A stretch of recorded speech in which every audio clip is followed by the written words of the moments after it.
So we are live now. Greetings, everyone. Good evening, Sunday evening. My friend Mike is here again. Yeah, hey everyone, how you doing? I'm all right. You're a bit of an expert on the Back to the Future franchise of Michael J. Fox, aren't you? Yeah, especially with going through like Michael J. Fox's filmography on my channel at the moment, Yes. exploring from his humble beginnings all the way up to the sad ending. To be honest, Well, yeah. It's been a yeah. few. Yeah, his TV show was the last big thing he did. With he's in it.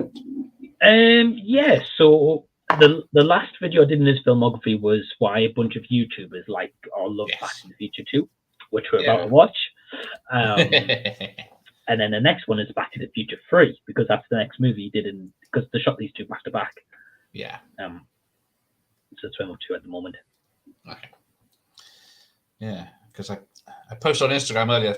There's in the making of The Frighteners. There's an outtakes of Michael J. Fox calling the judge Doc all the time. Oh wow! Okay. Yeah. So there's a bit of a clip of Peter Jackson saying how. And the interview with Michael J. Fox about how you kept doing it. I really like The Frighteners as well. I think it's a bit underrated. Yeah. But definitely go try get the Blu-ray. A horrible hat to wear. It's solid. Look, it is an official one. I was surprised to find out. No. As a thank you, thank you for this because you reminded me. I had this souvenir. Oh wow! 1989. This was up on my wall behind a load of tapes. Because I put originally my loft was just going to be my Skeletric place, but then it's turned into the video hole, and all my posters got knackered. And I rescued this one today and cleaned it up. So it's wow, a bit of a making of. If I can do it right, it's very big. That's cool. Bought this, and of course, I'll try and do it without ripping it. I don't think I even have that. I tried. It's got a lot of damage to it. I left it on the wall by mistake, but I tried looking on eBay to see if I could replace it. I couldn't find any of it either. £1.60 when it came out. Wow, I bet it goes for a lot more than that now. Yeah, it was really nice until I put the videos up against it. Oh no way! I've got a Last Crusade one as well. I found today. Oh wow, that I would like to see that one at some point. Yeah, I will do a Last Crusade at some point, so I might bring it out for that. Oh, hello, Blockbuster Movie Zone. Hey, how's it going? Now that's a favourite of the trilogy. It's an unusual one because people go 1 and 3, but yeah. Wow. Okay. Yeah, I was going to say, this one we're about to watch right now is my least favorite. But that's not by no means it's terrible. No, definitely not. No. They're all three fantastic movies in their own right. Yeah. Have you seen I don't know if it's part of the Blu-rays or DVDs, the Jaws 19 trailer? There's an official trailer for Jaws 19. No, I don't think I have. Nor have I. Let me just check. I'm just going to look on like the bonus features here. Which one have you got? I was going to say, which one have you got? I've got this one. Oh, that's your 4K. Oh god, so that's my 4K have you one. Got this one? No, because a good while ago, and I'm talking at least like 6-7 years ago, maybe even more. Right.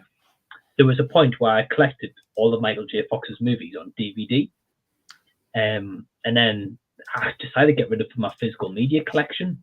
So I got rid of like all the Back to the Future special editions I had, like that one, for example. So I have owned it. Yes, I was the same. That's the one I've got this one, and I've also got the one with the light up flux capacitor as well. That's the one to big keep. box one. Right. So I'm just having a little look if they've got a Jaws on here. Yeah, I want to see if I can. But while we do that,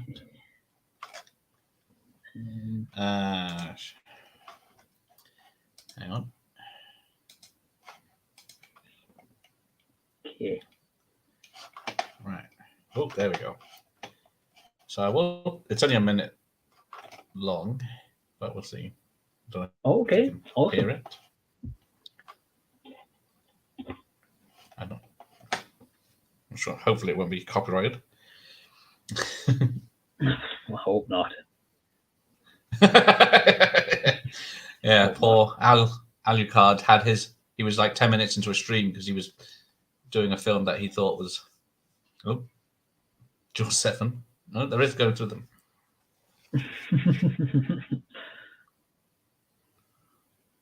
I'd watch these. But surely, with this being like a parody trailer, you introduce it as like fair use to say anything. Yeah. You think? I've never seen this. No, I only found out about it today, and I forgot to watch it. Oh wow! Jaws Okay. 16. There we go. Oh, here we go. No. There we go. Oh, that's awesome. I like how someone's took the time to make very specific Jaws logos as well. It's not. Here we go. Yeah, Cool. I found out about that today. Well, But there only we two. go. Yeah. So yeah, this is the other one I've got. This is Right. just the 3 discs. Well, that one right there, I haven't got it anymore. Yeah. I really wish I did. But that one right there is the first ever box set of when I first ever saw. So my quick story Back to the Future was I saw the first 15 minutes when I was about 14, 15 years old. And well, I had to go to the shops with my mum, so that's why I only saw the first 15 minutes. We then went to a DVD store at the time, and that exact cover of that trilogy is the one that I had that my mum bought me. Yeah. That one, like, Yeah, it's this. I don't know when did this come out. I bought this originally, but 2002. So yeah, I still got the VHS trilogy, which I'll bring out for the next one. But yeah, it's pretty much the same packaging, 3 discs, same cover art and everything. That's cool. Well, next time we do the watch party for number 3. So spoiler for anyone watching right now, we're probably going to be doing number 3 as well. But if we do, I will make sure I go over to my mum's house first, like the day before, and I'm going to bring like all my special editions that I've got, so I can show you what I've got. Oh, there we go. Hopefully, you won't trip over and break the box. I don't want to be responsible for that. Oh, good morning, Australia. Hey, Matthew. He's going to watch for a little bit and go back to sleep. Yeah, good idea. Was it Monday morning? Yo, what was that? What was that? The poster? Hey. You saw that, Nos? I'm assuming so. Hey, Nos. Jim's here. Evening, Jim. Hey, Jim. Hello, Funko's here. Evening, Funko. Hello, everyone else. Funko. Hello, everyone How you else. doing? See, upset physical media.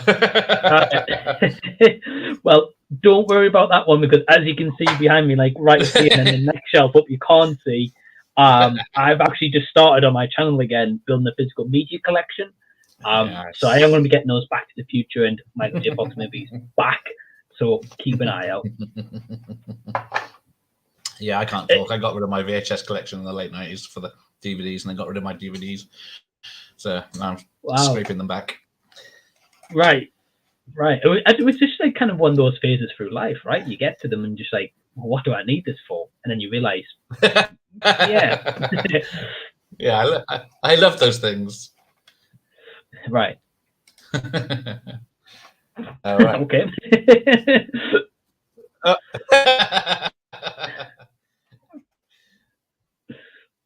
Oh dear. It's another. Right. Oh, awesome. Well, as I say, I've just started episode 1. I've got another 3 episodes in the pipeline coming up. As I say, from about here, where you can see my finger about there, going all the way this way, is stuff I need to show off for the videos. And then, as I say, I also need to show how I got that as well. I'm guessing the 4K's got loads of extras and bonus stuff as well. Yeah, so it didn't say anything about the Jaws trailer, by the way. But it said that might be a hidden one or something Right. special, but yeah. right. But it just reads very quickly a couple of extras it's got. It says loaded with bonus features over 1 hour of all new bonus content, which includes Hollywood Museum Goes Back to the Future, which is in LA. Back to the Future musical behind the scenes. Although I've seen the musical 3 times now. You lucky sod. Man, I'm surprised you haven't seen it. I haven't made a trip to go see it. Is it still just in London at the moment? Yeah. Yeah. Yeah. And then also we've got what else it's got on here. It says an alternate future, lost audition tapes, and it says get a glimpse of the Back to the Future that it could have been with rare footage, including new famous celebrities. So that's cool. And can you survive the movies? It says explore the magic and science of Back to the Future and find out which laws of physics were actually in this special episode of the popular YouTube series. Didn't know about that. And then it's just got. I'm going to try to zoom this in, but I'm not sure if you guys can read that. Probably not. No, it's a bit blurry, right? Yeah, mine never does anything. I have to stay wheel back. Right. Mine doesn't mention. It just says and more. Most of the stuff. Right.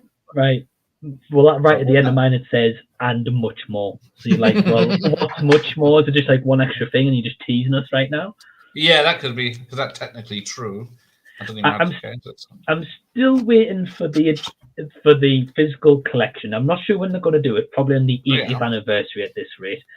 But I'm hoping at some point they're going to release an edition of this or 8K or whatever's next. Yeah, I was going to ask you. Do you think that will be the last release? But I guess there's always something to make money out of, isn't there? Yeah. No, I think they're just going to keep going. To be honest. I mean, always has to buy it.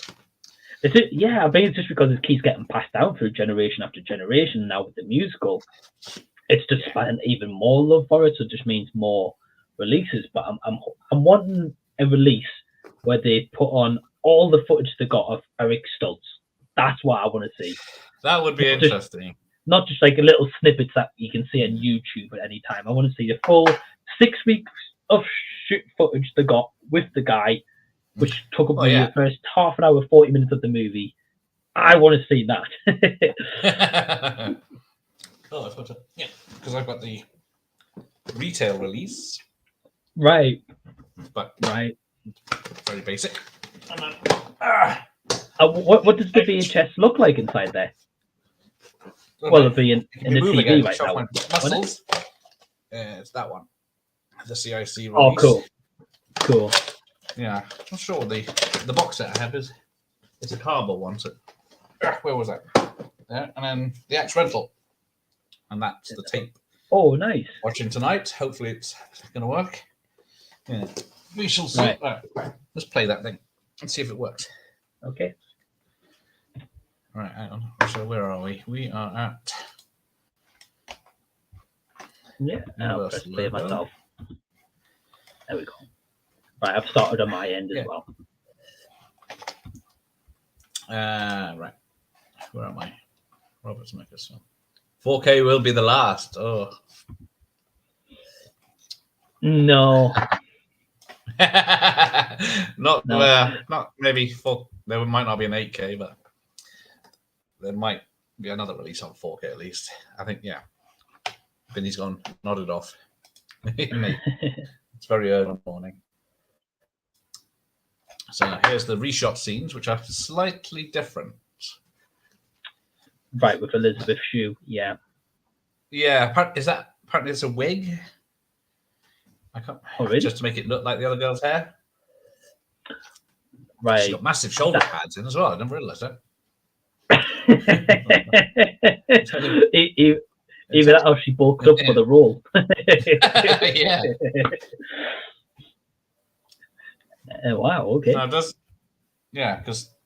I'm trying to remember. I remember, 2, his brother and sister aren't in, but are they in 3? Because I don't think he goes back to the house at 3, does he? I would like to say no. I might be wrong. I might be wrong. Someone will tell us. Are you still awake? Oh, what happened? That was a good start. My video's gone. Stupid example. Oh, okay. Well, I'll quickly pause mine. Yeah, I didn't realize. I wasn't. Looks like the external is knackered. Right, I've just got to the point where Doc's arrived. Probably not much further than that. Hang on. Luckily, I'm sure. Sure.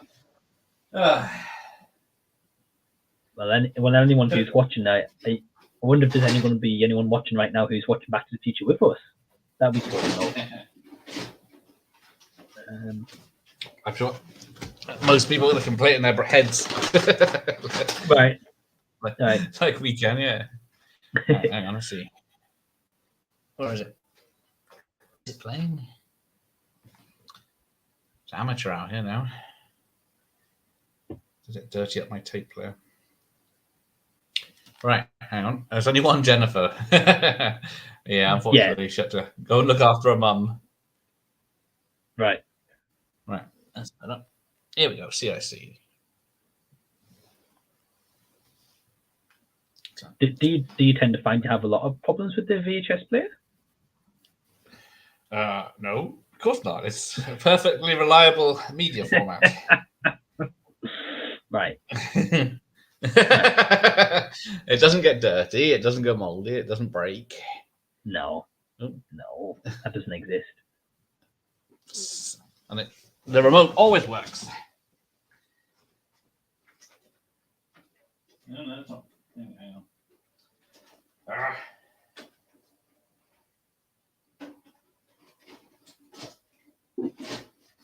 This is where everyone went to discs and streaming. Not that either of those. That. Because like I said, when compact discs came out, you could run a sander on them, and they wouldn't. But we know that's not true. Right, here we go. Where do we get to? Doc turning up. So 2 minutes in, if that. Oh, yeah. Oh, that was his parents. Was it? Right. There we go. I'm up to this bit. Yeah. Right. I'll try again, see if it works. Right. It's agreeing. Is that Vass with his? Well, I am. Well, I am technically Geordie. I'm from Durham. Oh, well, yeah. So... This is what I don't. You say call someone a Geordie with this accent, and they say, "I'm not a Geordie, but I live right within a few miles of the border." Oh, Echo's here. Hey, Echo. I don't think I'm not even going to attempt to take that TV apart to get the clean the heads on it.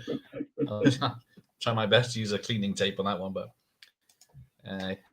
afternoon, Echo, someone from the US. Yeah. Hey, Echo, How are you doing? So now here the plot thickens with old Biff. Because how old is he supposed to be in this? 40? I'm not sure, because when you go back to 55, which is obviously 30 years earlier, I don't think they ever say how old George McFly is in that movie. So I'm assuming Biff was the same age because they were in the same year. I'm assuming. I don't know. 16. I'm gonna say. Got to be 16 or 18, something like that. So yeah, and then it's what is it? 20? Yeah, 20 years and 20 years. Okay. Well, they go 30 years, don't they? So you think what, maybe 46, 48, maybe? Yeah. Well, that's so do you know next to Neville's cross at all? Funko, near enough near there. But I was born in Sunderland, but I live in Durham. But I don't know who Vass is, by the way, with hair max. I don't know who that is. Horror Lives Matter. It's another Geordie. Oh, okay. Fair enough. Here we go. He's got 48. Hang on. So he would have been 18 in that first movie then, right? For years previously. Yeah. That makes sense. I mean, he was sneaking the alcohol in the in the enchantment on the sea dance with me yes. before you're trying to get Yeah. himself comfortable or not nervous. Yeah, my browser's crashed now. I have to look up something because I remember this opening titles was reused for the flying through the sky, but I can't bloody remember what it was for now. It was reused in the film and Oh, I okay. cut out the bit. Amateurs again, see. Can't help it. On the wrong channel for professionalism. Hey, bloody Macam. I can't help where I was born. Right, here we go. Echo knows 1855, 48, 85. So in 30 years later, old Biff is 78. Is that right? Yeah. Yeah, 78. Yeah. 30 years again. Yeah. Yeah. So it is.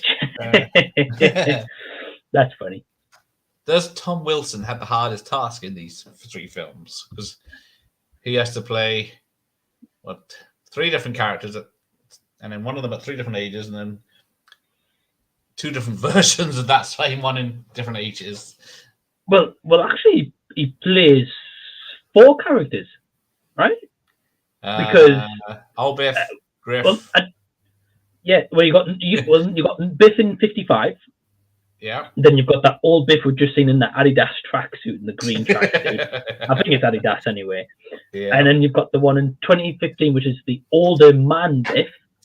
So I guess it's kind of similar like to 85 when he's older, but obviously he's 30 years older than Buford in the third one.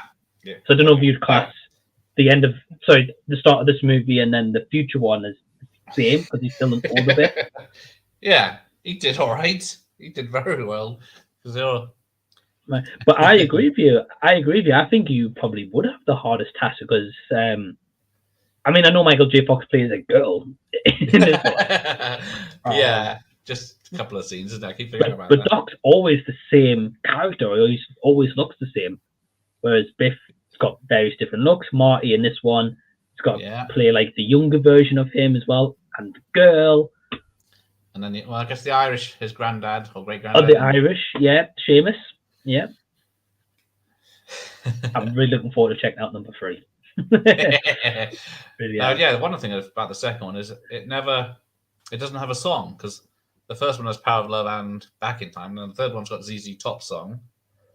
Right. This one doesn't really have any specific one, right? No. Well, to be fair, Newcastle are the better team. I'm not going to sit here and say that they're not, because they truly are. I wonder what the hell he was on about. Right. Well, I'm glad that Sunderland won yesterday, and obviously they're promoted now. But Newcastle's still better, so don't blame you. He played Maddock, yeah, that's it. Right, yeah. There he is. There are a few Biffs in the saddle market. Yeah, double back. Yeah, I need to track down that 7-inch. I don't know if a country version, don't they? I don't know if I've still got that double back, by the way, but I know I had a vinyl of it. I think I had. Well, I think I had on tape. Oh, okay. But yeah, that was. Oh yeah, there's the self-tightening laces. How much are those shoes now? $3,000 or something when they bought them out. Well, so here's the story. Mm-hmm. So they were obviously only limited edition when they originally released them 2015. I'd like to say for the. Oh yes, yeah. Oh, they were late, weren't they? But yeah. Yeah, and I know the first pair that was sold was Tiny Temper, the singer. And I think he paid 33,000. I would like to say. I might be wrong, but I'm pretty sure he owned the first one for that amount. Yeah, like around about pay that amount to be the first one. Right. Yes. You got some Back to the Future neckers. Well, speaking of this movie, I've got the almanac, and then if you open it up, you've got Biff, and then that's the back of him right there. Back to the Future Part 2 is all right there. Biff. There you go. So yeah, these figures are really awesome. By the way, for anyone interested, like I don't know if you can see that properly, but the level of detail on it. With the digital almanac and everything. So my partner actually bought this for me as I think as a birthday gift. I think I'd like to say it was like £30. But I think they normally range between like I think retail's about 45. But sometimes I put them on sale. I think this one is on sale for 30, or it had the dock, and the dock was a bit more expensive, so I said, just get me the Biff. Yeah, whichever one. They're all good.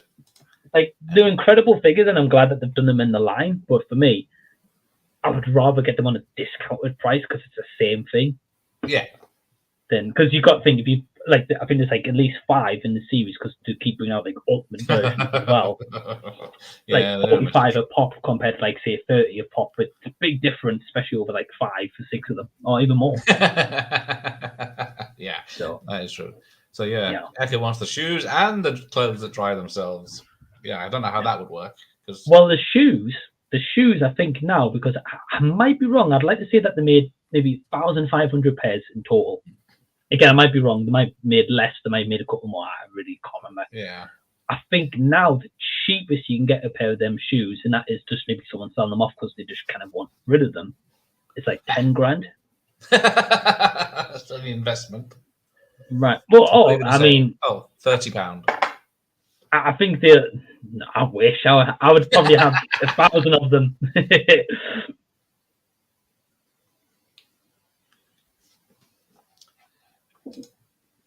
So here's the future flying cars. Because yeah, this is pre-CGI, so it's not bad. That's brilliant. I like that. That's very funny. Arado watching for a tenner as well. Wow, where'd you go? You have to tell us. I'll get one. Yeah. I'll get one for Gareth, and I'll send him one. Oh yeah, and the arms. There's rubber arms. Yeah, you can't get that jacket. I've seen it on eBay. Similar. It's probably a knockoff on eBay, but you can get like a propped one. Yeah. Yeah. So I got the hat. And that was about. All right, cool. We'll see you when you're back. Oh yeah, take care. I'll get an electric DeLorean when it comes out, of course.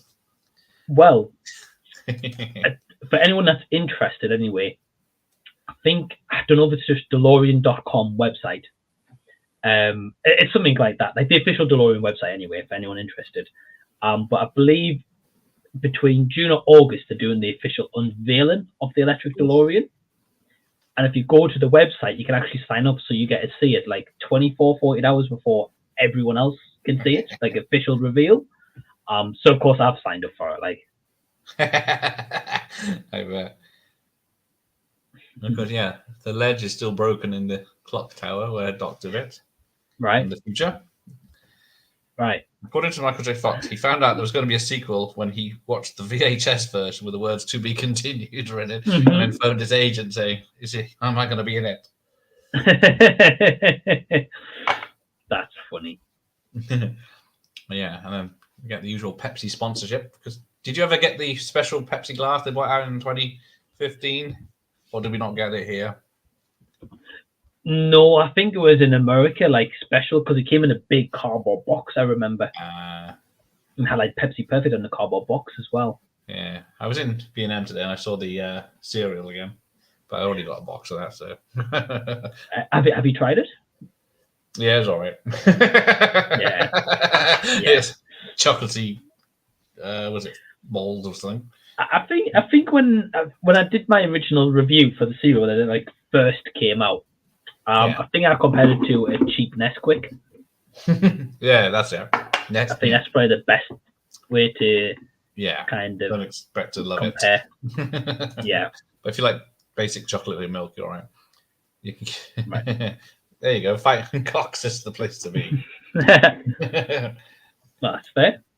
Yeah, if you win big. Right. All right, so old Griff. Biff. Yeah. So it's Griff the kid and Buford the... Okay. Well, just to let you know very quickly, so it's just popped up in here. I'm watching on Amazon right now. Oh, it's got the pop-up. Okay. Yeah, it says here as a trivia. It says it says because it keeps changing here. So it says many shows are featured on the televisions inside the Cafe 80s, including Family Ties, which Michael J. Fox was on, No, that makes sense. and Taxi, which Michael J. Fox and Christopher Lloyd were on. So cool little nods. I did see Didn't know Oprah, but that's about it. Right, yep. Yeah, I saw that one. Trying to see what that. I can't remember. There's a lot more trivia than I realised. One thing I really love is like my favorite aspect about this movie is the future element, and yeah, I kind of wish they stayed in the future for most of the movie. Yeah, I mean, I get why they kind of had to go back and forth and back and whatever, but it's just this concept was so cool and like it plays off so well. Yeah. And then they go back and just do like, oh, well, here's part one again. Yeah. Well, that was a young Elijah Wood just left. Yeah. The machine. That's him. Yeah. I don't know about his actual debut. Yeah, he's quite young, but probably he's been doing it. He was a child actor. And then we got, was it Jason Scott Lee from Dragon, the Bruce Lee story?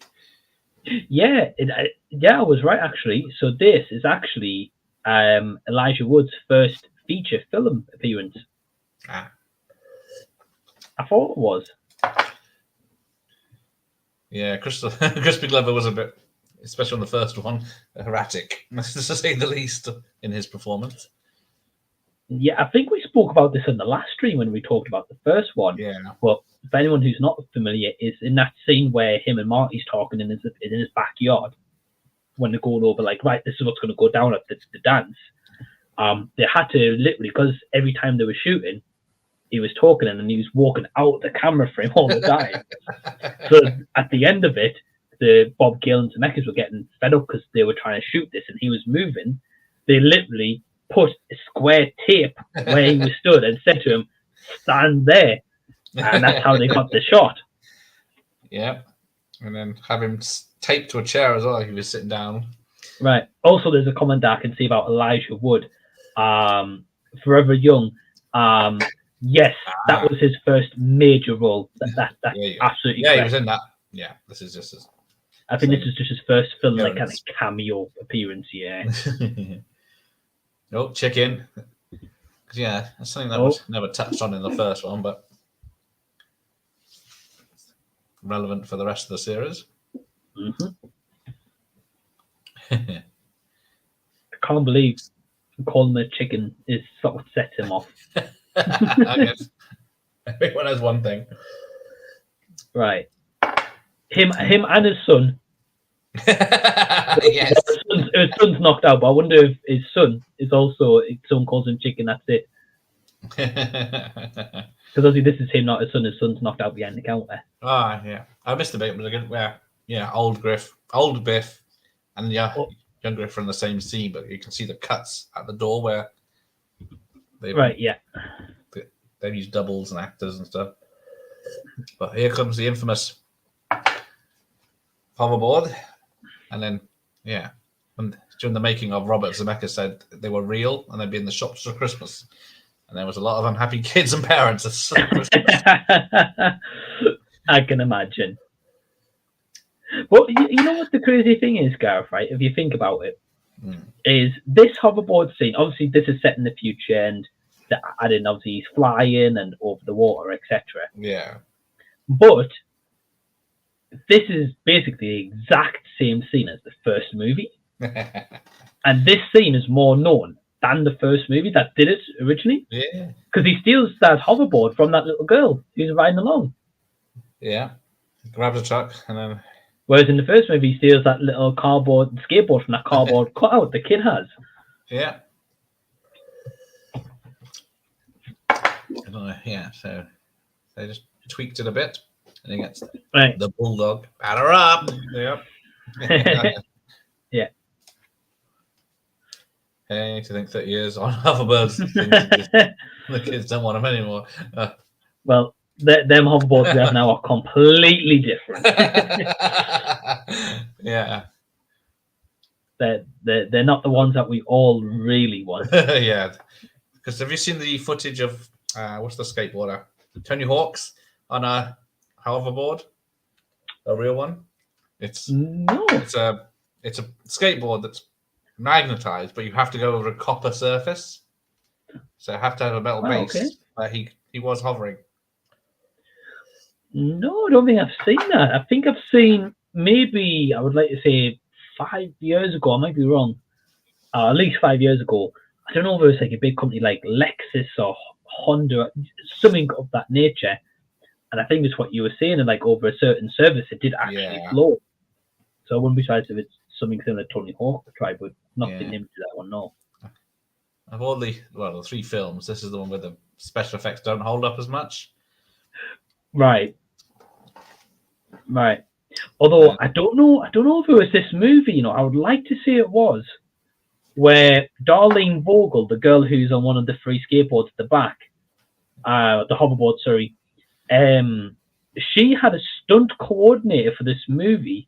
And I'm pretty sure, I don't know if the stunt coordinator got seriously injured or actually died. I might be wrong. I'd like to say that was maybe, I'm not sure though.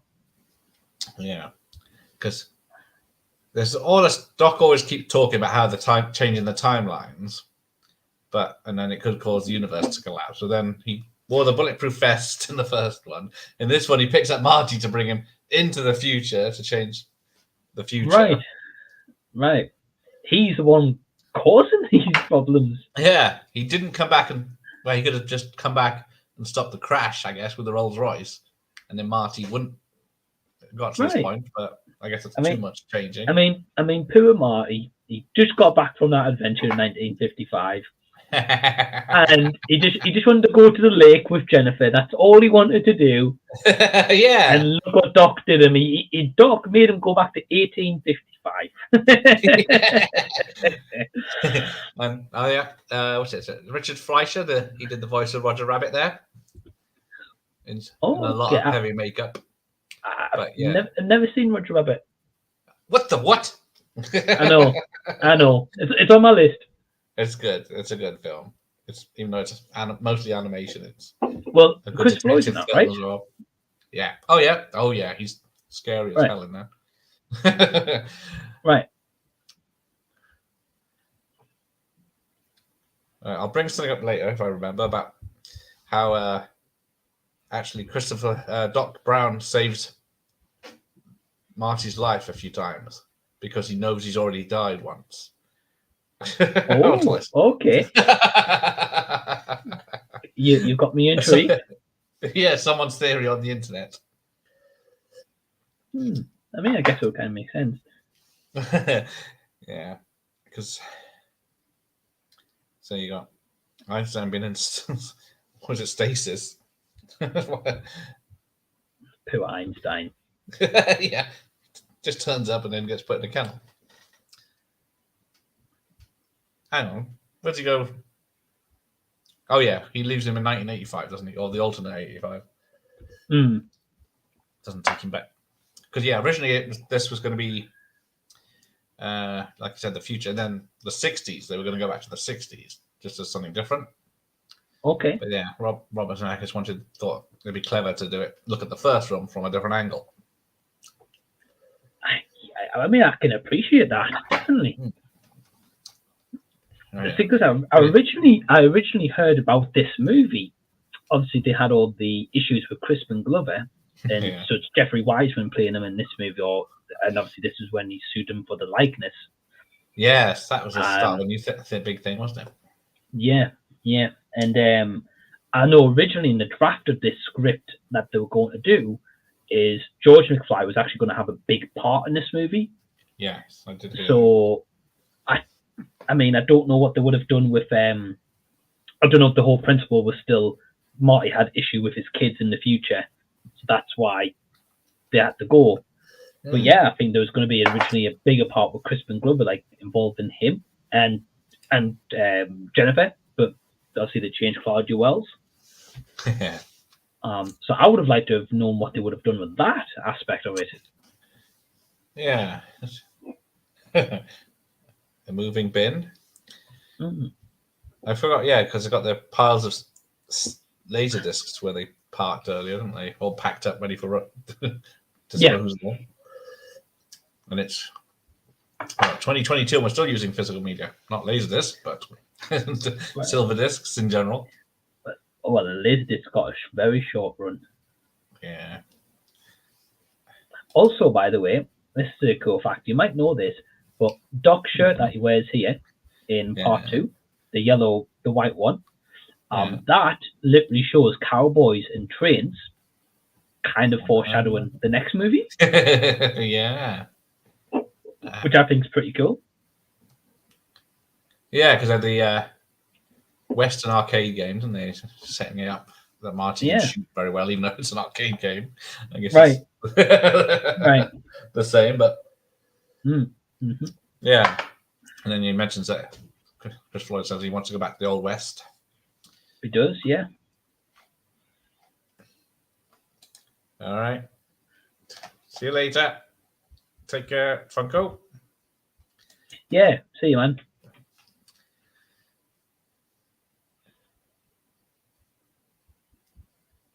Oh, yeah. He's now got the almanac. Because, yeah, I think it's something in the first film where in the opening titles there's newspaper articles where the Brown mansion burnt down, and that's why he's in the garage of the house he's living in. Doc Brown's living in the garage of the house rather than the mansion, and then when he goes back to the past, he's living in the actual mansion. Yeah. That's right, yeah. It was destroyed, yeah, you're right. Yeah, I don't use that term.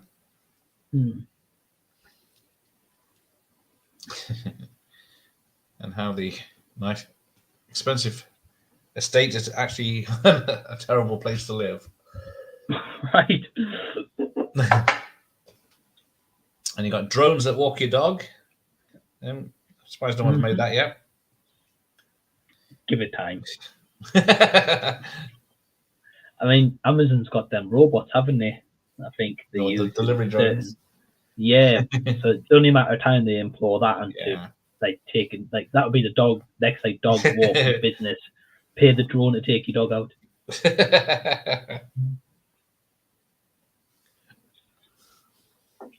I love that the police have got a screen on their hats that says things. Yeah, yeah. I think, personally, I think Elizabeth Shue was miscast. She's not given much to do, really, is she? No, it's not her fault, obviously, but no. I don't know. Anyone could have done it, couldn't it? See, because this movie, there's Marty as a girl.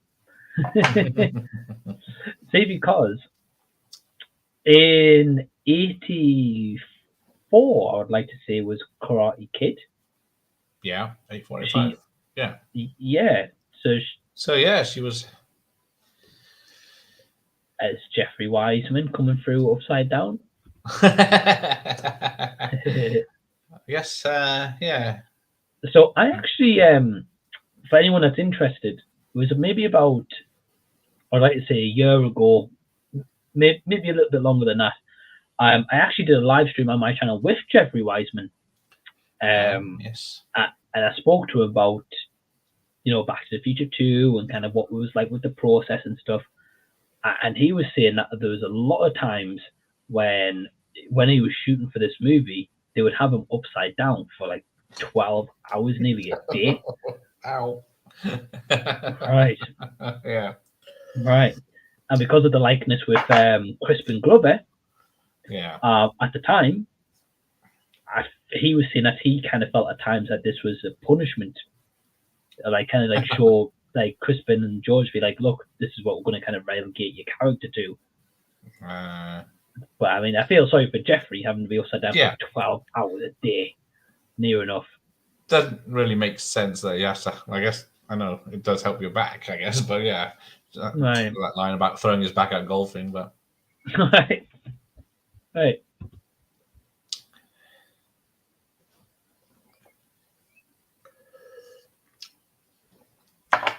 Echo's back.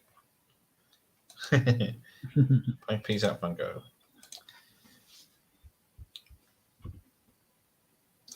Yeah, Doc's constantly telling him we don't want to find out about too much about your future, but then he's always so much stuff happens. He gets involved all the time, but Doc's the real menace in this story.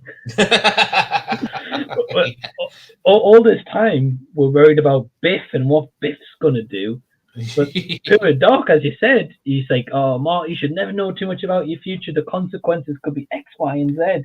Yeah. And yet, he's the one who brought him to 1955 by having the time circuits. He was the one who brought him in 2015 because to save his kids. Yeah, changing his past. The thing is, as well, what's stupid is the fact that when they arrive into the future a little bit earlier in the movie, he's like, "Oh, you need to go around the corner. Don't have any interactions whatsoever."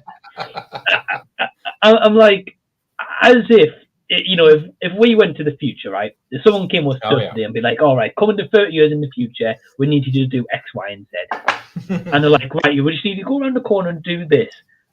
We're all gonna go do something different. Yeah. We're all gonna be like, "Oh, I wonder where my parents are. Let's go see them." Or let's go see what someone's up to. Are you a Simpsons fan? Yes. Yeah, I like Simpsons. Yeah. So, the other ones where they had the time traveling Homer episode of Treehouse of Horror where he goes back, squishes a bug, and then causes all sorts. Yeah. It's like that with Doc, I guess. Marty just goes, "Fuck it," and then right. That's whatever he likes, and then it still works out. Yeah, I agree. Couldn't Doc go back to 1985, stop Marty from being hit by his great granddad, and then solved all the problems if George got taken out straight away? You could just set everything right. But then there'd be something else. Playtendo. Evening, Pete. Hey, Pete, how's it going? I'm guessing. Also, by the way, and I might have missed this. I've just literally thought on, right? Yeah. So Biff just stole the DeLorean. Yeah. Now, obviously, he time travels because he puts these bets on. Yes. Was there at any point in this movie he overheard them talk, or someone told him, "You have to go 88 miles an hour to time travel"? No, don't pick holes in this film. It's perfect. Oh, yeah, sorry. No, but I was just generally thinking there. I was thinking, did he overhear them say, "You have to go 88, and then you can go in the past or the future"? I don't think he's ever heard that. He doesn't. Does he? I'm guessing he just guessed, and he's like, 88 sounds like the right number. Let's just travel that. Yeah, I guess he didn't see any reference. Stop picking holes in this film. I know. I guess, yeah. Do you wear a double tie to work or anywhere fancy? No. No, I work from home. Most days I'm in my pajamas till I'm finished work. Just wear a shirt for the Zoom call. Right. Hey. So there's what's his name? Needles, who is Flea from the Red Hot Chili Peppers. Yeah. I think that's pretty cool. They were on tour at the time, and so they had to snag him when they could to film this bit and the bit with the part 3 when he's younger. I think that's pretty cool. I'm guessing they're doing some sort of insider trading or something. That's why he needs his details, but it never says what actually. Oh, yeah. Early night. Take care from us. Oh, see you, man. Take care. Sundays. Anyone who's watching live right now, I actually want to know your opinion, on what your thoughts are on Back to the Future 2. That's what I would like to know. Yeah, because we had Blockbuster Movie Zone saying this was his favorite out of the 3. Yeah. Is this your favorite, Gareth?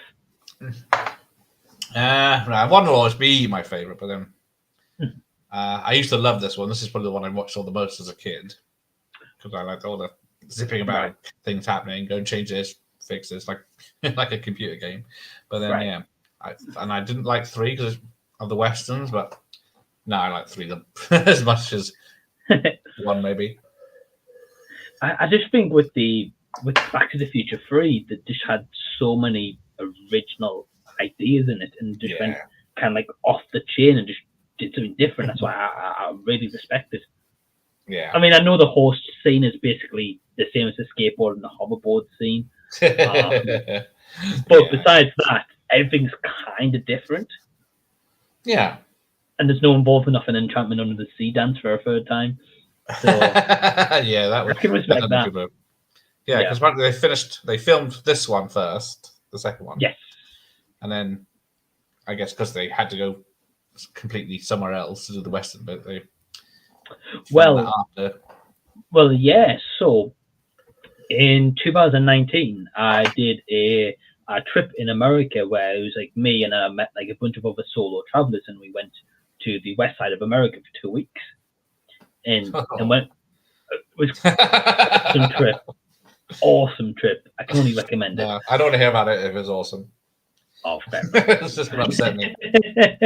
Well, the fact what I was going to mention about this trip is there's a point in Nevada where we all went to Monument Valley, and Monument Valley, Back to the Future 3 was filmed there. The bit right at the beginning when he's driving the DeLorean and he's hiding the DeLorean from the Native Americans. Right. That was filmed there, and the tour guide at the time who was with us, I was speaking to him about it, and he was saying, yeah, like he talked to Michael J. Fox, he got to meet him, he was like escorting him around. I was like, that's cool. Yeah. So we'll see that bit in the next movie, of course. Yeah, it's lots of. Certainly looks good. Mm-hmm. So yeah, I'm guessing you've seen the deleted scenes from this, where just they cut it out on this. Because it shows old Biff, fade from existence after the changes he's made. Oh, really? Yeah, he goes like Michael's in the first one, and then just disappears. But that would make sense. Yeah, but it just looks like he died. The strain of it all killed him. But yeah. Well, it doesn't.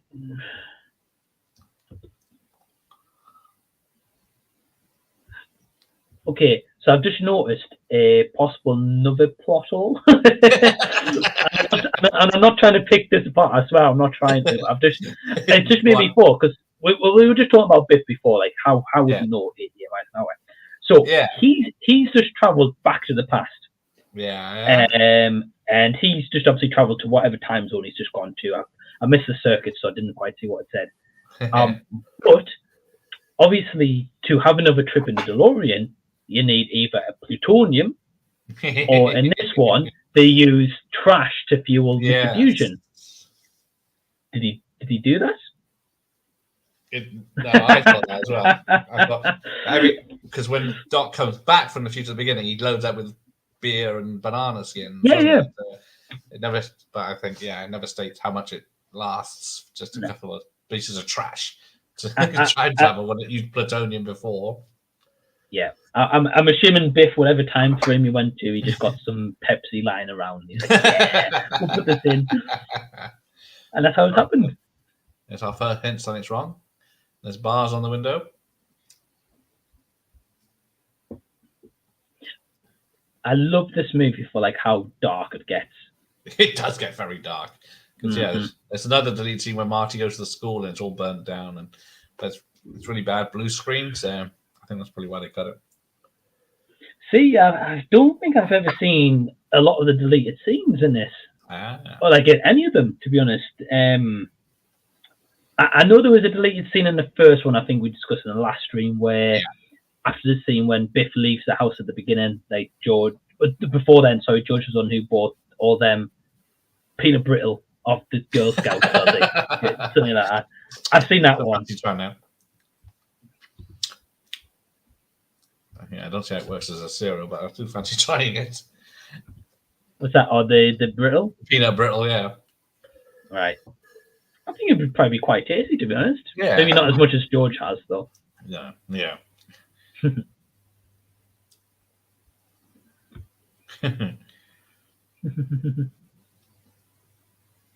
The sort of played for laughs this bit, but it is a bit because he obviously has been hassled by companies to make him move out. Right. So yeah.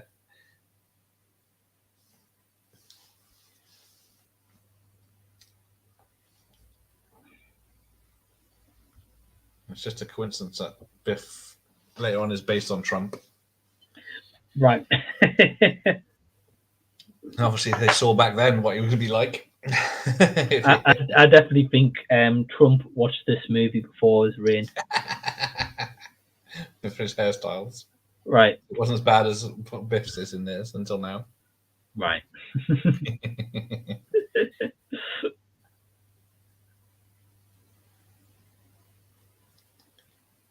Okay, I got one for you. Do you think Biff no longer uses the almanac because it's become useless because he's changed so much of the timeline that the games aren't played and he's changed history? So this is the thing, and maybe it might say this later on in the movie, but when he obviously goes traveling back to whatever year he went to, again I missed the time circuits before. I would like to say maybe 85, because obviously this was 30 years later. And hold on. Well, the almanac here is 1950 to 2000, so he's travelled somewhere between this time. I'm assuming 85. No, 55. Because he shows up in a minute when he hands over the almanac. When they go back to 55. So yeah. So he travelled back then. So I don't know if it ever says this, but I would love to know how many bets he put on to get that fortune he's got. Because I'm assuming the first bet, especially when he's at that age, I know he had that nice car in the first movie. But it never says how much money he has, or he's like a really rich person. No, so say if he put in like $100, and obviously that was like big odds, and he's won, he would continuously have to keep putting on bigger and bigger odds. And obviously he's going to win, but he'd have to keep putting it on to get that millions. So I would like to know how many bets he put on to get that much to the point where he's got his own tower block. Well, it's red again. Yeah, so it must be because it is red. Yeah, that must be where the theory that the tramp is Red the Thomas mayor from 50s because he's called Red as well, but could be a coincidence. It's great that Biff built the casino on top of the clock tower. Right. Right. Insult. You know what it is? The tower and just the flames going out the side there really reminds me of Mad Max. It's definitely when they were trying to make sure it's apocalyptic. Right, maybe you can see it. I can't see it on here because my copy broke. Is when he goes into the museum. I don't know if it says smoking allowed. Instead of no smoking allowed, it says smoking allowed or smoking is mandatory or something in the background. Oh, okay. Might be in the widescreen version of this bit. Oh, okay. Okay. Yeah. I think. Where is it? Fifth Time Museum.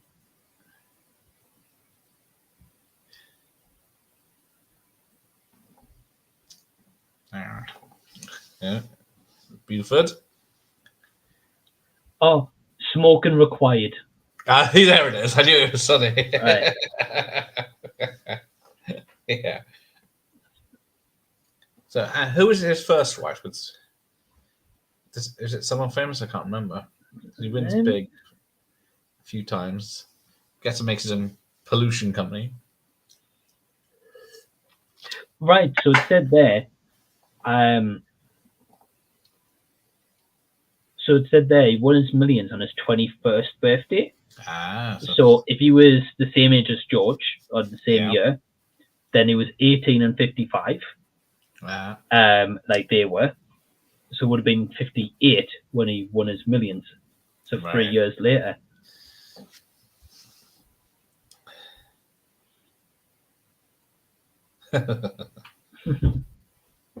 And there's Billy Zane. Mm.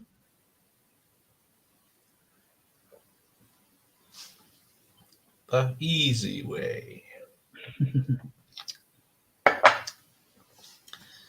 So yeah, I guess who plays his mum? Leah Thompson. That's it. So she gets different versions as well now, doesn't she? She's got the old one, the different 80s one again. Mm. Yeah, so she plays three types of the 80s version. Then. Yeah, and then she's in the third one as well as the different version, isn't she? Yeah. What does that say? Because she looks his mum. Yeah, so it makes sense. I guess that they all look alike because they're related. Mm. Right. Because originally his brother and sister were going to appear in the 80s version, bad 80s time as well, but they cut them out or cut the story. That's a shame. How they fought on hard times. I think his brother's comes back to the casino to beg for money or something. But I would have liked to have seen that. Yeah, I guess. See, again, it could have been maybe that script with Crispin Glover and with obviously being the dad. That would make sense. But yes. I'm assuming because they cut his part basically to none. We've basically seen every scene that he was meant to be in, rewritten. It kind of just makes sense to have the brother and sister in. Yeah. Before I watched it again, I thought it was about a 2-hour film, and it's not. It's, 104 minutes. Yeah, not too far off. No, but I guess I don't know if it always felt longer because so much happens, but it just whips along so fast. Yeah, this one's just a big. This one's just like a big loop of just like we're in 1985, 2015. Now we're in this timeline. Then they're gonna go back, and then they're gonna. Yeah, you need a chalkboard to work out how many times. He literally does get a chalkboard out soon. It doesn't. But that's only the first half. Then he goes back to the 80s and. Right. Did you say? Have you met Leah Thompson at Comic-Con or? Yes. Yeah. It was at the 2015 30th anniversary. I think. Yeah, 30th anniversary. Sorry, yeah, that's the one. Okay. I keep thinking which anniversary is it now. So 30th anniversary. Yeah. So I met Leah Thompson. Because pretty much at the time, all the guests, like Back to the Future ones, they were like, I think upstairs because there was 2 floors to the Olympia in London, and basically all the Back to the Future guests were like all in like kind of like one line, like just most of them were anyway. I think like Claudia and Leah Thompson, like Rachel Jennifer and her Renee used to be. Didn't get a chance to speak to Leah that much, but from what I did speak to her, she was really, really nice, to be honest. And I got a photo with her as well.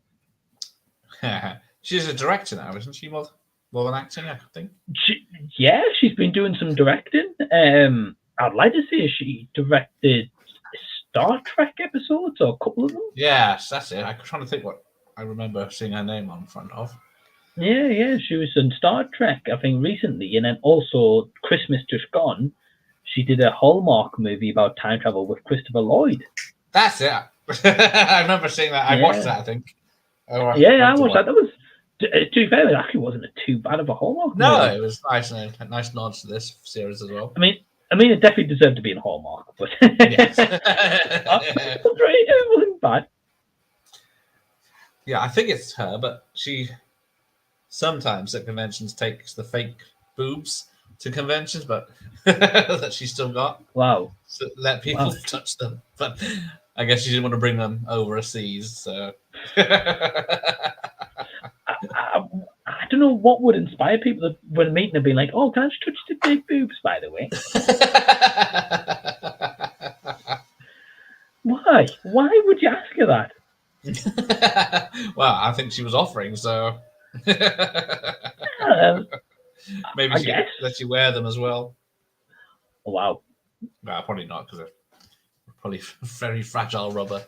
Yeah. So you don't want everyone having a go. Probably. Latex does not age well.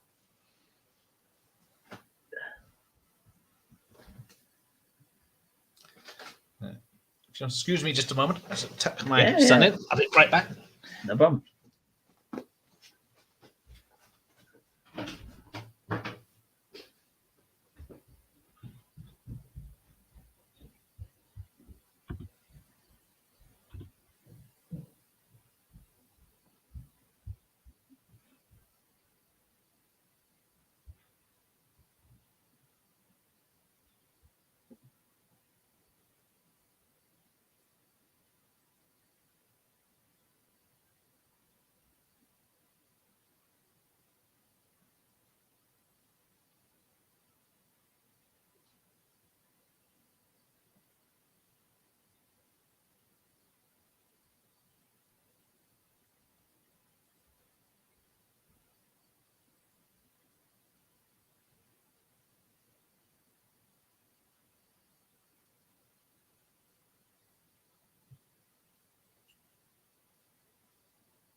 Oops.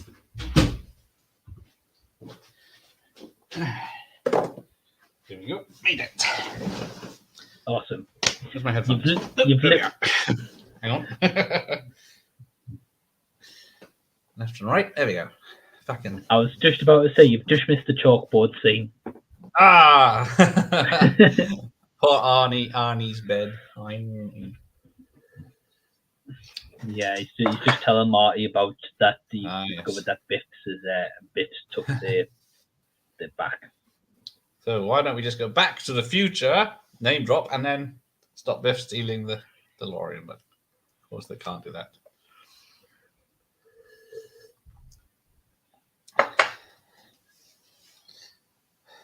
Wow. Okay. So when they're saying here, just very quickly, because we've got a little bit of trivia on here, something that I actually didn't know about. So I know Crispin Glover wanted to come back because he wanted more money. Yeah. And they were a bit like, no. But also, with the extra money he also wanted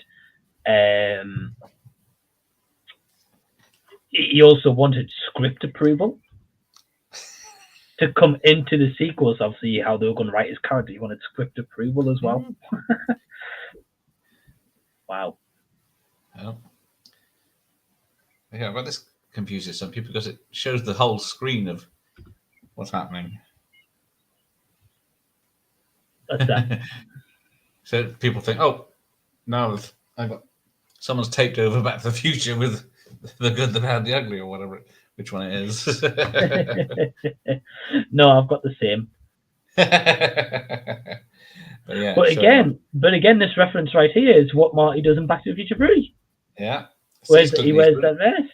And wears this bulletproof vest, which I'm guessing he assumes Buford will shoot him in the chest, not the head. But yeah. Right. There's quite a few times I've noticed here they've referenced number 3 and exactly how it's going to play out. Yeah. Because originally they didn't play the trailer for part 3 after this, after part 2, because they wanted to be a surprise. But then people were a bit upset because of the downbeat ending of what is normally a happy franchise. So they had to put the trailer and show everything would be sorted out. Yes, I remember about the trailer was shown straight after. It's been like coming soon or next part or whatever. Yeah, a lot of people thought it spoiled it because it did show too much of what happens in the next one, but yeah, a lot of it is out of context, of course. Yeah, I agree. I mean, I would have rather them not show it. Yeah, I know it's a bit of a bleak ending, but at the same time, that would leave people being like, "Whoa, well, how's he going to get to Doc in the third movie?" Pretty obvious. I guess because Christopher Lloyd collapses, then some people may have thought he died or something, and then how's Marty going to get out of this one? Right. He's got no help. Yeah. But yeah, pretty obvious. Yeah, true.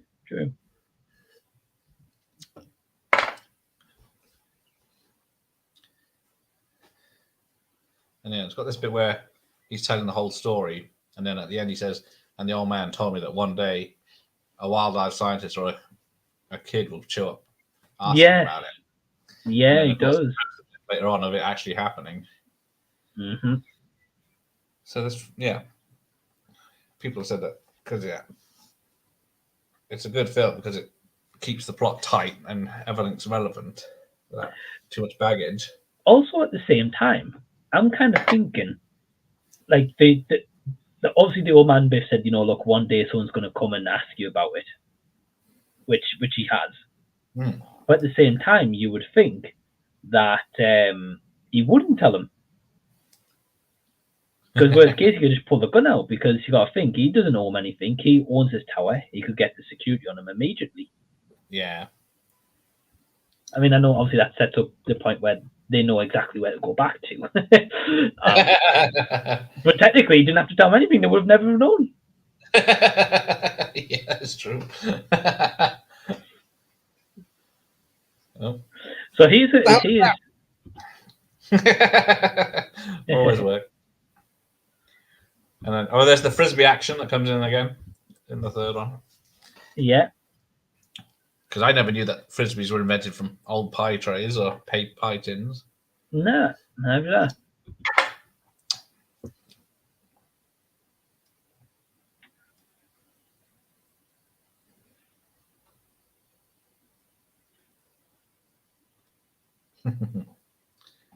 Sneaky stairs trick.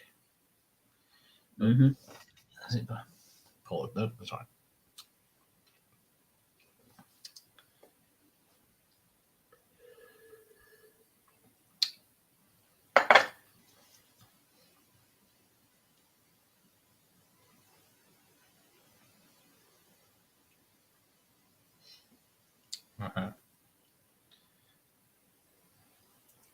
Right, this is one of the occurrences where people said that Marty died in the situation, but Doc's come back from another time to rescue him, because how would Doc know he'd be on the roof right now unless something had happened to Marty that he found out after the fact? Right. Okay. I mean, I can see where you're coming from. Yeah, it's just, but I think because you're right. Because when Marty looked down off the roof, I didn't see no DeLorean there. No, I know it's set up to trick you into the film thinking he jumped off. But then, yeah, of course. It comes, but you don't see it fly in or anything. It just comes up, I guess, from the ground. And it's a very lackadaisy jump to be that high up, jumping onto a shiny silver car. Yeah. I would also one thing as well, right? So he comes standing up right now on the DeLorean like this, right? Yeah. But that landing he took down there, that wasn't just like a straight, like light jump down. That was a heavy jump. He's going to go sliding up that DeLorean. So there goes Doc saving him. From another timeline, he came back, he saved him. Yeah.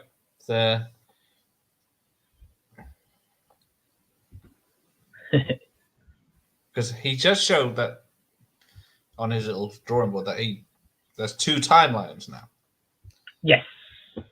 But does him going back, I guess it's all physics and time, but going back to 855, fixing the issue, puts it back on the other timeline, but it doesn't say what happens to the other timeline, because does it just disappear, and what happens to the people in it? And I'm assuming it disappears, because when they go back in this one to fix that timeline of the 85, well, not actually, I'm pretty sure they go back. I'm not sure this now for the rest of the movies, they just go back, fix it all, and then that's it done. yeah.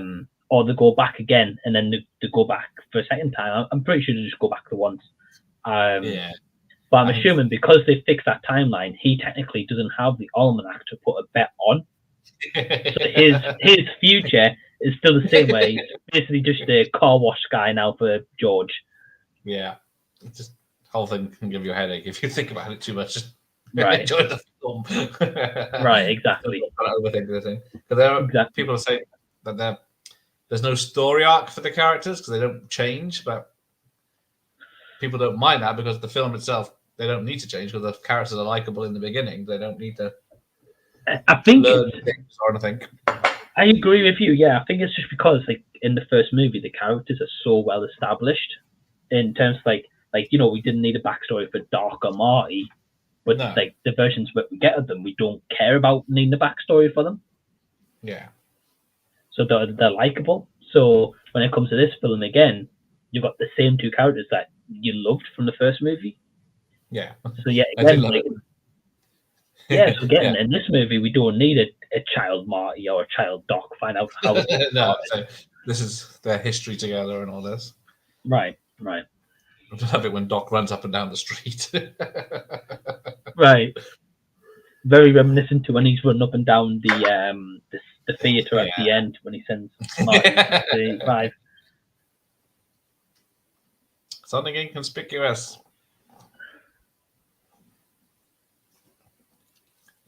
Yeah, certainly a lot different look to everyone else. Yeah. But yeah, like I guess it's going to be the same as the third film where he dresses as what the 50s thought the cowboys dressed as. Mm. Right. And it's nothing like what reality was. So I mean, I will say that the one thing I like about this movie as well, especially the feature element, but the elementary when they go back, is that you're right. Like I like that the show from a different perspective. Yeah. Because we get to see more of like Biff's bullying side, or a bit more of like his not as home life, because I don't think it touches on it too much.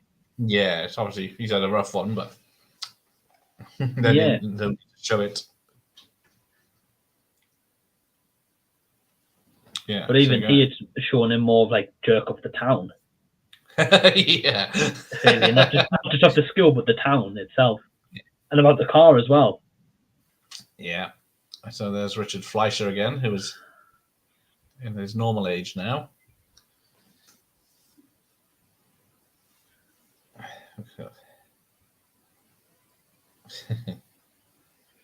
I do like how old Biff's trousers are pulled right up. Right. Way over his waist. Now, do you think he would have spotted Marty at some point?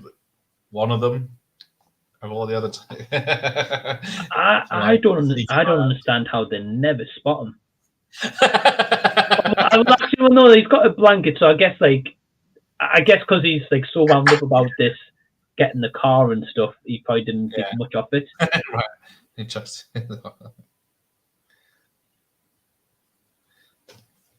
and he's distracted by Lorraine, of course. Yeah. And also, it's nice to see where Lorraine got the dress from as well, from the first movie. Yeah, so they can show what happened, story of the first film, I guess. But yeah, right. Because how much of is it only the car bit?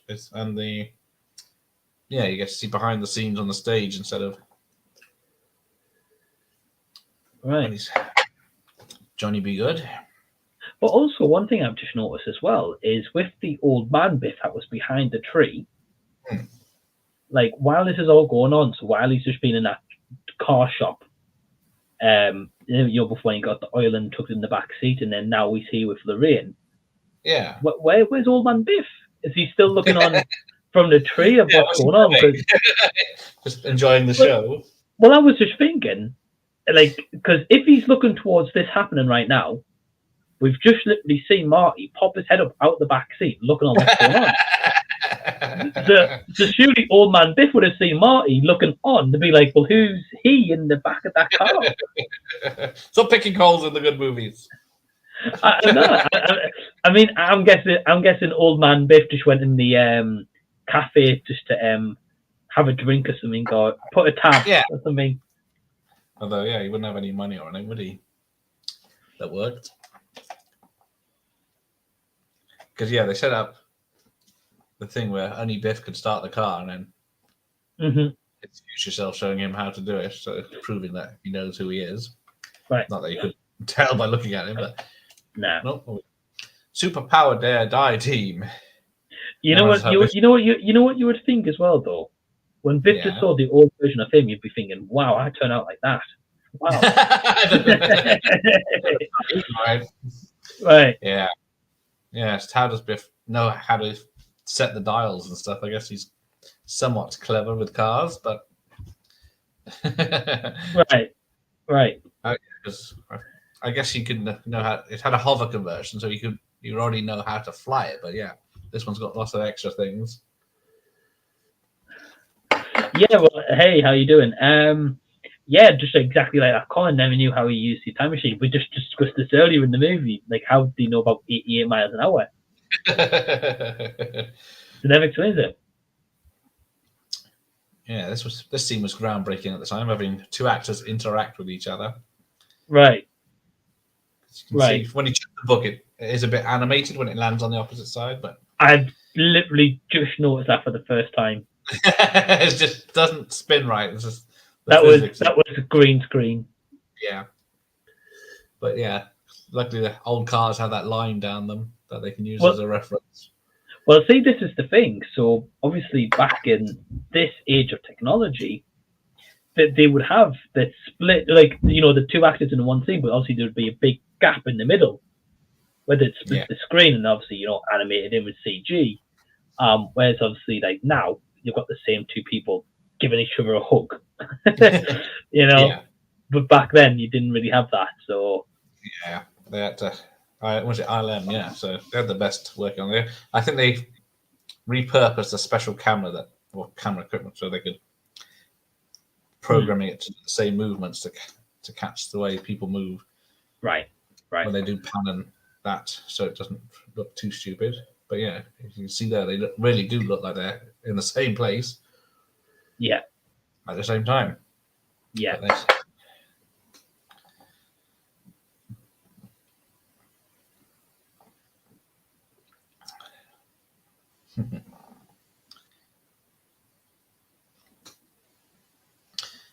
So does old Biff get smarter because he knows all young Biff's catchphrases are wrong, like make like a tree and get out of here and all this.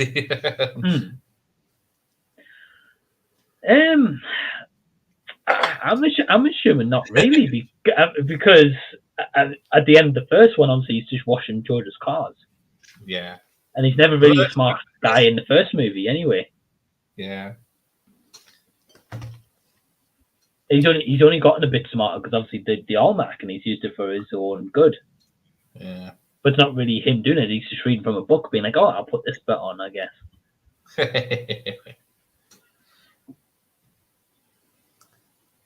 It's a hell of a good walkie-talkie he's got as well. Right. For a long distance.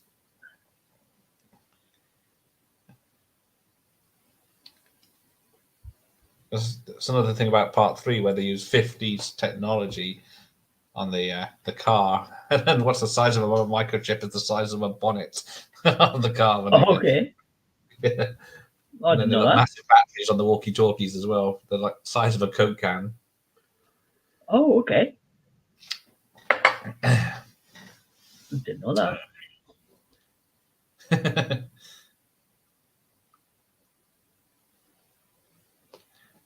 I'm guessing. Why would Doc buy a bike? But I guess a car needs. He might get pulled over or something by the police. Right. He's got no license. And obviously the DeLorean's not a common vehicle, so this bit obviously going back to part one, obviously didn't know about the DeLorean, did he? So yeah.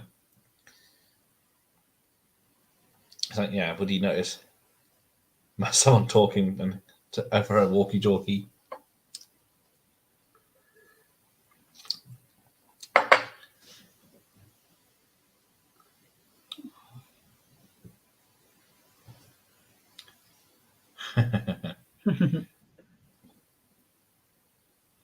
Oh yeah, maybe. Yeah, this is the other bit where the split screen doesn't work. Where he hands him the spanner. His arm's just a little bit wrong when he reaches around, but. Well, I love how in this scene coming up when Marty tries to grab the almanac from in the car. Yeah. Right. See if he grabs that almanac from Biff. How Biff would not realize he's there? He's driving, a hand's going to go over you like this. You're going to see a hand and be like, so for example, Marty got that almanac, right? Yeah. And see if he's thinking, oh, Biff's going to see where I am. How does he kind of think that scene's going to work out? He's got nowhere to run. He's got no way of like another car to drive off. Biff's got a car. Although if he got it and just even if you ripped it, it would.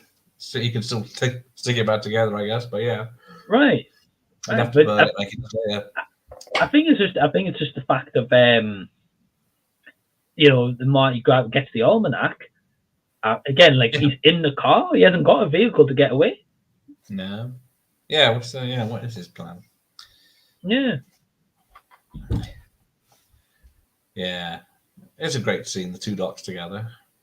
Oh, definitely. Because it's very believable. They're two different characters. True. Although Doc's not very observant. Not at all. And I love how they've got the exact same voice. They doesn't think, oh wow, this person, look at the back of him, he's got long white hair. Yeah, I'm dealing with a guy that's he does a double take, but I'm dealing with time travel, and then suddenly someone that looks and sounds like me's turned up. Right. Oh, here we go.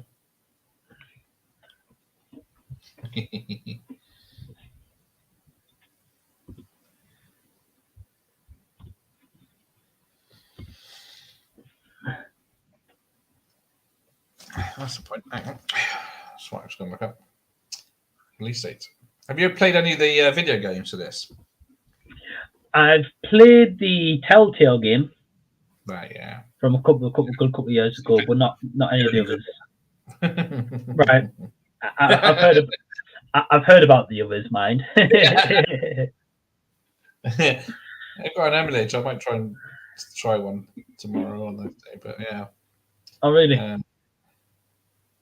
Yeah, apparently the NES one is terrible, but I can imagine. Okay, here we go. Release date. I forgot to check this. USA, 22nd of November, 1989. Wow. We had it 2 days later. That's good. I would really love one day that they really made a game of this movie, or like the first movie, and you can play through the exact events of how that goes down. And I do maybe like side missions, like completely not on the story, but I think it'd be so good. I think they could do it really well. You could do like Marty's version. You can be Dark, or you could be like George, even. Yeah, you can play different characters. But again, I think to do that, you'd have to get the likeness from Crispin Glover with George. Oh yeah. So I think that's the issue why they probably couldn't do it. Yeah. So it was 6 months later we got the third one. Yeah, it wasn't too long actually, I don't think. Yeah. No, so they had to do post-production once this was released, I guess, but that's about it. But again, I think at the same time, as you were saying, because this one ends on a bit of a bleaker note, and probably the demand as well, because obviously the first movie was meant to just be a one and done. Yeah. And they put the thing at the end about the future with the kids as a joke, as such, Yeah, that backfired. Right. Well, but yeah, they weren't expecting it, were they? But I've heard it's mainly because of the studio, though. They wanted the sequels, not the directors. Yeah. Luckily, we didn't get part 4. Right. Right. Although, I agree. No. I know the directors have said not while they're alive there wouldn't be one. Yeah. Well, which I'm glad. Yeah. But yeah, Marty couldn't play Martin. Well, Michael J. Fox can play Marty as a teenager, so it'd have to be in the future. But then, even then, though, like for example, in the first movie, well, obviously they're all 18 here in 1985. Yeah. I don't know if it ever tells you how old Doc is. No, it doesn't, does it? He's supposed to be. I'm assuming around the same age, or maybe no, a bit older.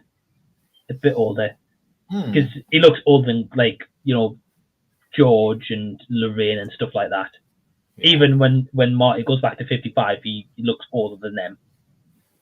So I'm assuming he's got at least maybe 10 years on them, I would have thought. Yeah. So it's never mentioned when he goes to the future, what happens to Doc? Is it because he's off time traveling around forever? Or Right. And then, obviously in 85, I don't know if it ever tells you how old Marty is. I don't know if there's a place where it shows his driving license. Maybe then it might have his date of birth on. Yeah. But if they did it Back to the Future right now, say if they announced tomorrow, right, there's going to be a part 4, they would have to set it maybe 2015, 30 years afterwards, because obviously that would be maybe by the right age for both of them now, or maybe 2020, something like that, Yeah. I'd be intrigued to see, like, if they ever announced, like, not announced an official movie, but like maybe a concept of a script that they could do. Yeah, I think the world would go crazy, wouldn't it? Right.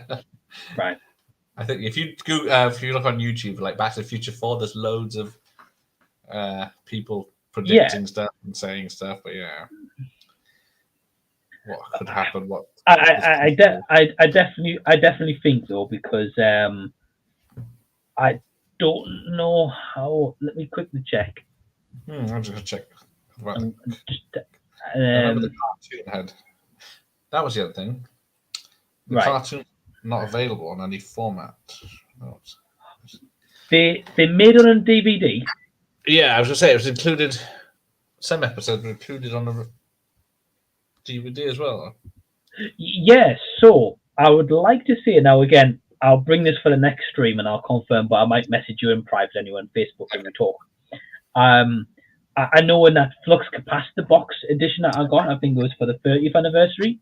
Yeah, I'm pretty sure inside there, you actually got the DVD of the animated series with the complete full series. Because I am going to review it for the channel because I actually never seen the animated series, so I want to watch it. But what I was just Googling before, just very quickly, is I've had a look. Now, when I was saying before that the directors said as long as they're both alive, there wouldn't be another Back to the Future movie. Yes. Now I know that they kind of own the rights to it and Universal helped distribute it. But if you ever buy any Back to the Future merch, it always says Universal Pictures as part of the distribution. So I've looked here. So one of the producers, Bob Gale, he is 71, 72. Okay. So, and let me just quickly check Robert Zemeckis. Must be around the same. Okay. I'm assuming 50. Right, yeah. So Zemeckis is about a year younger. So both guys are in the 70s.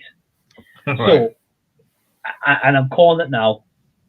When those two pass, whenever that day comes, we're getting a Back to the Future remake. I'm calling it. I'm calling it now. Universal could turn that down. billions Well, they made in the first place. Well, the thing is, there's so many remakes now anyway, and reboots and stuff. And you got to think of how loved Back to the Future is, and 30, again, 35 years later, well, 37 years now with this year, but 35 years later, they're releasing it on 4K, like the highest definition you can get on a physical media. And the musical, where it's bringing like kids, now from like 4 or 5 years old, even maybe younger, go and see the musical. They're going to grow up on Back to the Future. It would make sense once they pass away for Universal to be like, right, we're going to create like a remake. Yeah, I'm just looking at the anime series. It's a matter of time. Yeah, it was only 26 episodes. The voice of Homer Simpson is the voice of Doc Brown. Tom Wilson does Biff. Bill Nye the Science Guy's in it. Is this the animated series? Yeah, and Christopher Lloyd is the live-action Doc Emmett Brown who introduces the episodes. Barry Steenburgen is in them as well. I didn't know. Clara. Oh, wow. Okay, I didn't know that. So many people. Oh, okay. So it says here that it says about the animated series. It says, although the series takes place after the films, creator Bob Gale has stated the animated series and comic books take place in their own what if and alternate timeline. Good. I thought that was the only reason they let them do it. So, I haven't seen the Bill and Ted animated series either, but it's a similar thing. Right, let's see these bonus features. See what's on here. Now, just says, I have a booklet about the special features and it says, and more. Just tell me what's on these things. Right. A lot of making goals I should have watched before. It doesn't mention it. I guess they're probably not on here. Nah. Saved it for your Flux expedition, probably. Yeah. Yeah, I will. As I say, definitely next stream I'm going to bring over the box set. Oh, hang on. Superpower Dare Die team. You've got to run. Oh, it's morning Australia, right? Guess you're off to work. Take care. Yeah, take care. Yeah, thanks for tuning in. Oh, here we go. I think he took that guy's wallet. I think that joke might be a bit too long. Mentioned too many times. Right, hang on. Yeah. Animate. Because I've got an animated Alf series on VHS, but I haven't found any animated Back to the Futures yet. I know it's definitely in that Flux Capacitor edition. I'd definitely in there. Re-release it on that. Oh, that's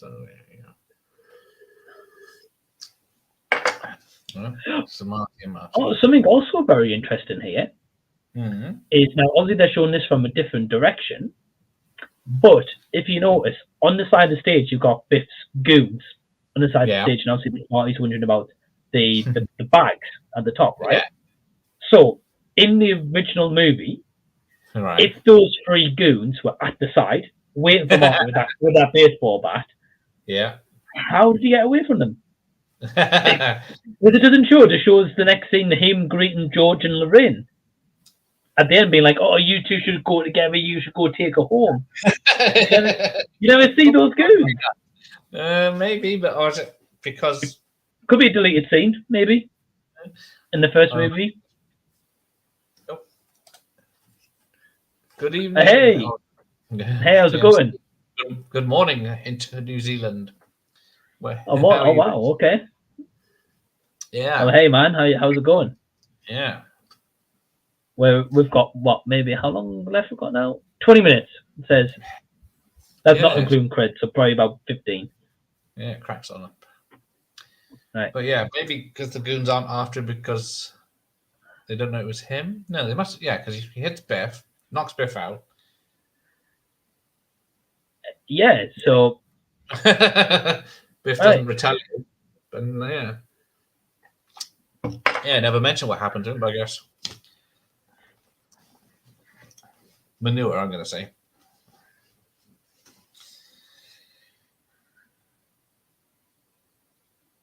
Oh, I missed the bit. I like it.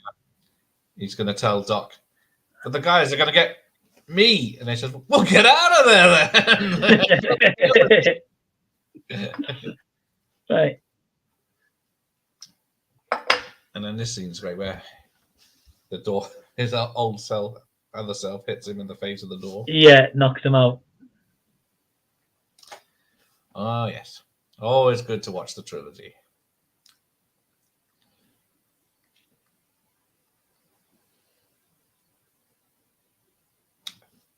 Definitely do that.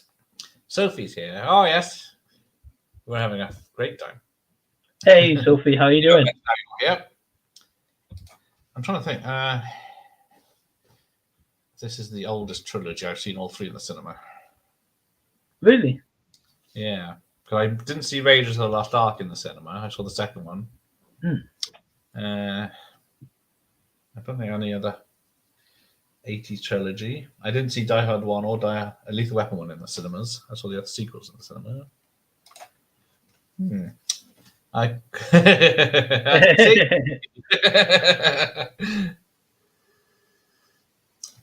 Wow. Yeah. Hey guys. Well, hey, Dutch film buff, how you doing? Sophie watched Aliens and loved it. Just watched an hour of Alien 3, wasn't feeling it. Yeah. That's the thing. I've only seen the first one. Whoa!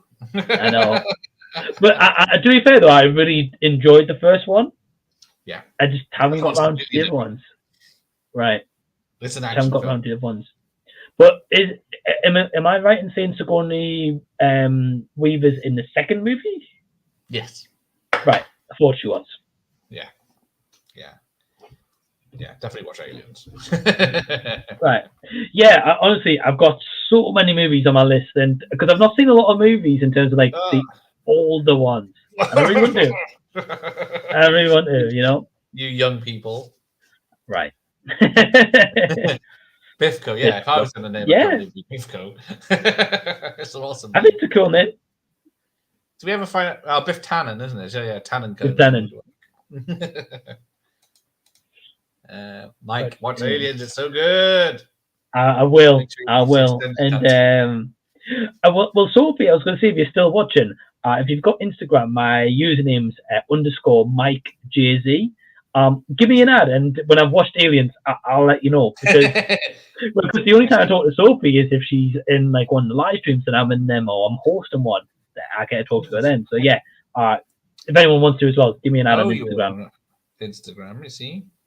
Yeah, just _MikeJZ. I don't post a lot on there in terms of like on my profile, but on the story I'm posting quite a lot. That's all right. I can. Yeah, just _MikeJZ. Is that you? Yeah, _MikeJZ. That's me. Oh yeah, that's you. Yeah, I can tag you next time. Awesome. Hang on, is that you standing next to a giant speaker? Yeah. That's me how. Right. No, I like sharing if I'm going to be on someone's channel or anything like that. Yeah. I'm posting it out for people to tune in. That I could have tagged you in for this. Right. Oh, she will follow you. Awesome. And by the way, so obviously I know where Gareth is in the UK. I believe Sophie's in the UK as well. She's in several places in the UK. Right. I don't know what city she's from, but I was thinking. I know it's somewhere in the UK. Awesome. Oh well, awesome. Thank you, Sophie. I'll follow you back after the stream. I've got my phone on silent, so it's got no notifications whatsoever. Just me using it to look things up. No. Well, because what it is for these watch parties, I use my laptop, and my normal stream I just use my mobile. When I'm on my mobile, I put in the do not disturb. So then it's my. Oh dear. Yeah, I'm waiting for that day as well. Saying, let's watch Predator. To be honest, with that comment, by Dutch Film Buff, I will say, like, if you're going to show your nephew a movie out the two, I would definitely go Sonic 2. It's highly more interesting, like, definitely for kids. But even adults as well, like, there's so many nods to the video games. But yeah, I want to know the time when he watches Predator. That I want to know. He's either going to be scarred for life or love it. Right. Right. Yeah. Well, like you, like RoboCop, I watched Predator first time on VHS as well when it came out. Really? I never saw it in the cinema because I was too young. But yeah. Right. Wow. But yeah, I think I would have preferred to watch them 4K in the cinema like you did.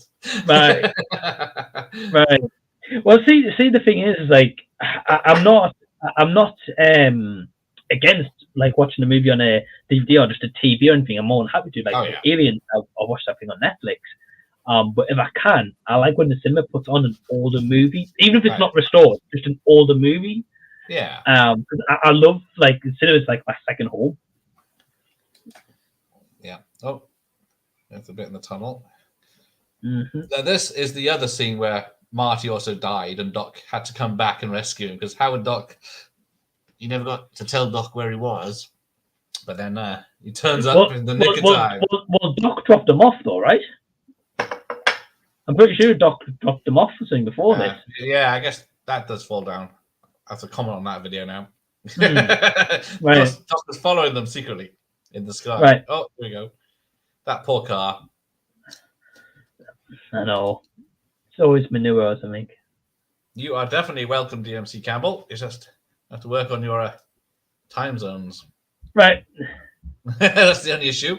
But we can definitely get in touch. Good watch, yeah. Good one. There you go. She's Essex. Cool. I've never been to Essex. But yeah.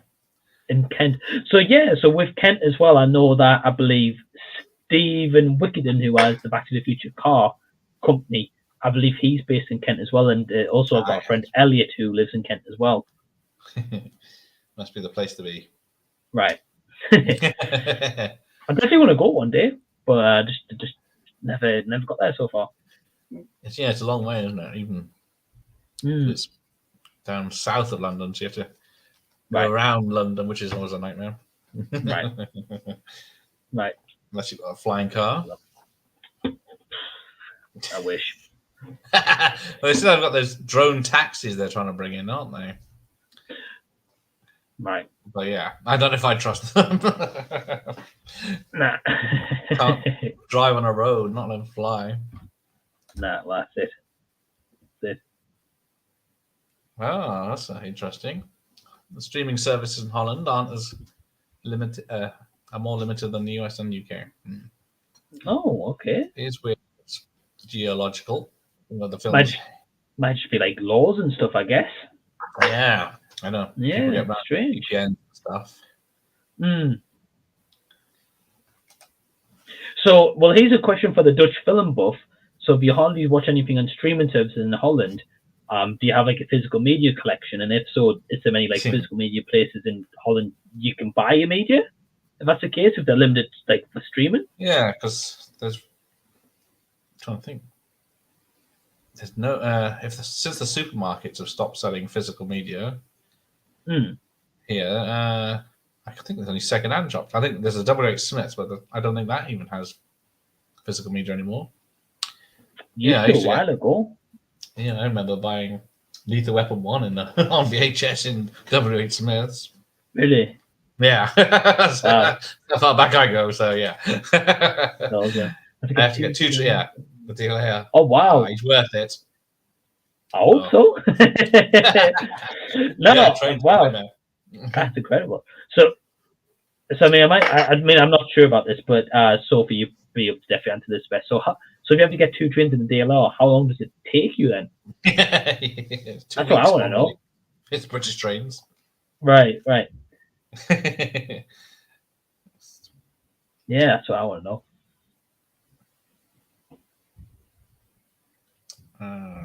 That's right. Where are they?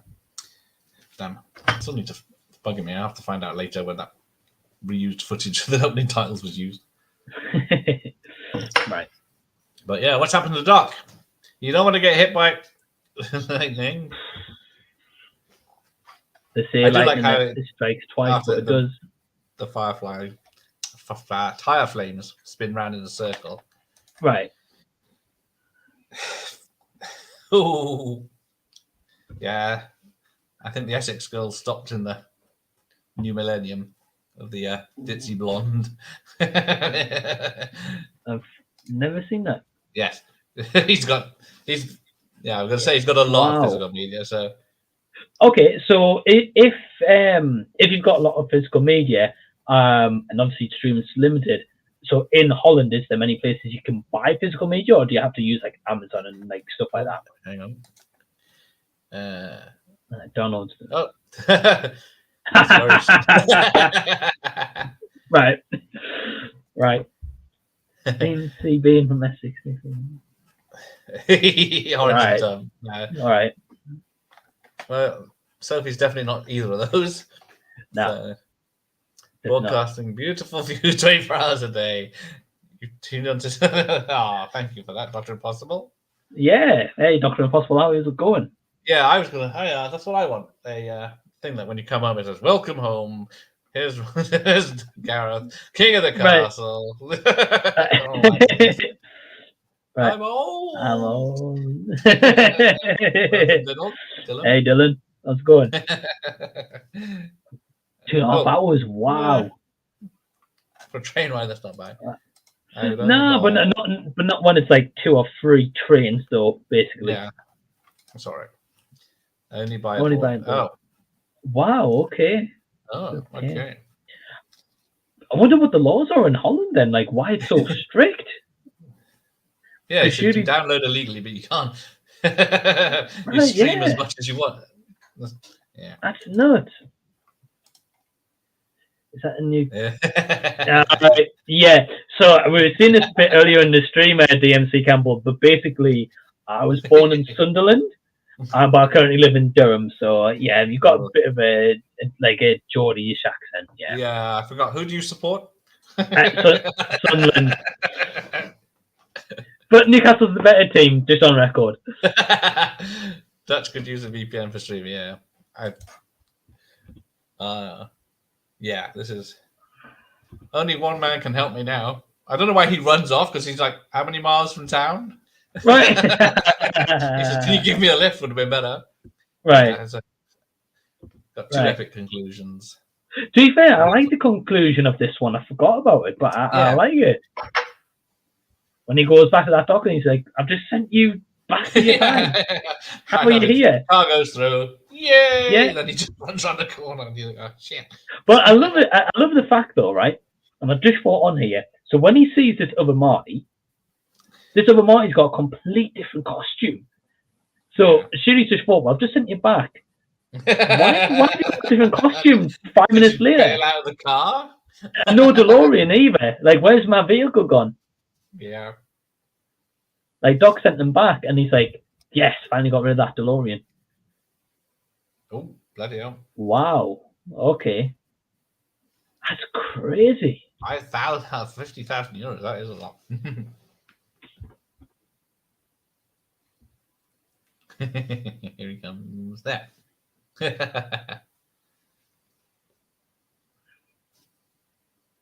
Duck. He's just ignoring him. You did send me back. How he's looking like, that's the future, that's the past. I just sent you to the future. Sophie's put the coolness back into Essex. There you go. Sophie is pretty cool. Needs it. Oh, he's down. Because, yeah, I can believe some people think, yeah, he's dead. He just lies still.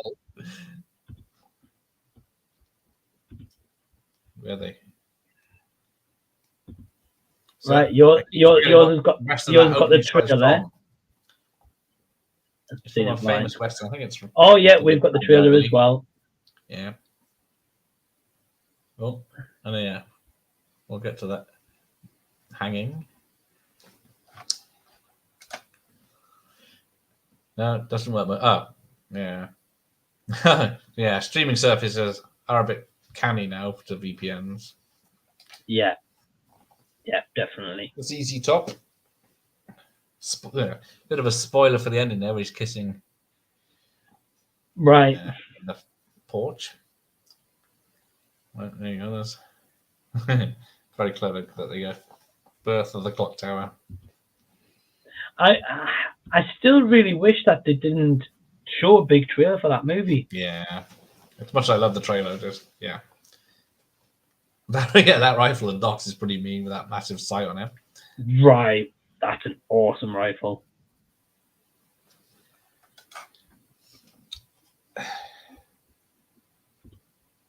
Yeah, I'm finding more stuff I like from the old days now. Going back and seeing stuff from the '70s I've been checking out.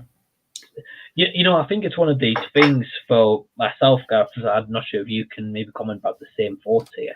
But like the movies nowadays, don't get me wrong, like, you know, we can always have our like top 10 movies of the year and stuff, and you know, like, and you can maybe like the top 10 for the year. I find it more where I'm like getting to the point where I might have like say top 13, and I'm like got to squeeze this down to 10. But like for example, like this year, the biggest movie for me I've really enjoyed and thought about a lot is like the Batman that came out a couple months ago. But like again, like if I look at my physical media I've started collecting now, or even, you know, like Back to the Future when I first watched that when I was like 14, 15, maybe even a bit younger, I still go back to that movie. You know, and like yourself behind you with your VHSs, like how many of those movies you go back to because you just remember them or you have a big love for them. Whereas a movie now, you just like, I enjoyed it, or like how many movies really stand out now? Yeah, there's not many that had the rewatch value, like especially like Back to the Future's just trilogy. Right. Like that trilogy you can watch anytime. Yeah. Like, you know, it's such an easy trilogy to watch as well. Just a blast. That was a blast. Like, there's a lot of stuff that I didn't even remember about. Yeah. It's been that long. But I don't know if it's also because now I do YouTube, so you know you can look out for some stuff, you know. Yeah. You can't. Oh, Sophie's just done a video about the Hitchcock box that she bought. 19 films, I think it is, or 18 films. But yeah, that's a shame you can't stream Hitchcock. Wow. Oh, that's really cool. Yeah. Well, here's a question for DNC Campbell. So if you saw it when you were about 10 years old, do you still have like the cinema ticket? Did you keep that? I kept through the 90s. I went to the cinema all the time, and I kept the tickets. And then probably 20 years ago, I binned them because I was like, what the fuck would I want these for? And I'm like, fuck. Oh no! No way. Well, at my parents' house, I've got a box, maybe about that big. I might do a video at some point, but I've got tickets from when I start going to the cinema up until now, and it's just I've just always collected them. I've always collected them. Yeah. So is that the first one you saw in the cinema? I'm guessing because I remember seeing this one in the cinema. And think, oh fuck, I gotta wait 6 months now to see what happens. No. Whereas now I've got 3 versions to watch. The only Back to the Future I've seen in the cinema is the first movie, and I can't remember if they showed it for the 25th anniversary. I like to say the 25th anniversary. Okay. They brought it back into the cinemas, and I don't know if I've shared the story with you actually. But basically, I'd like to say it was the 25th anniversary. I might be wrong. It was either 25th or 30th. I can't remember. And Empire Cinema. There's not many of them around now. There's like a handful, I think. But I remember it was in Sunderland. They were showing the movie as part of the celebration, and they also, as a promotion for it as well, they did 1985 prices on the popcorn and the drinks. And I remember seeing it. And then I remember they showed the trilogy, I think, for another anniversary or for like another year. And I was in America at that point, so I obviously didn't get to see it. So I've only ever seen the first movie in the cinemas, but I really want them to show the other two, and I'll be there. Oh, I missed a trick. When last year or the year before, when they started showing old films in the cinema, no new film, I missed loads. I should have thought, oh, they'll just continue that, and then no, they didn't. They don't. No. I did see Scream this year, the re-release. Oh, really? Yeah. Stuff. Only people get rich are the lawyers and the courts. What's new? That's yeah. That's what. Be a lawyer. What you gonna? Yeah. No, Back to the Future tattoo. Go on, let's have a look. I see.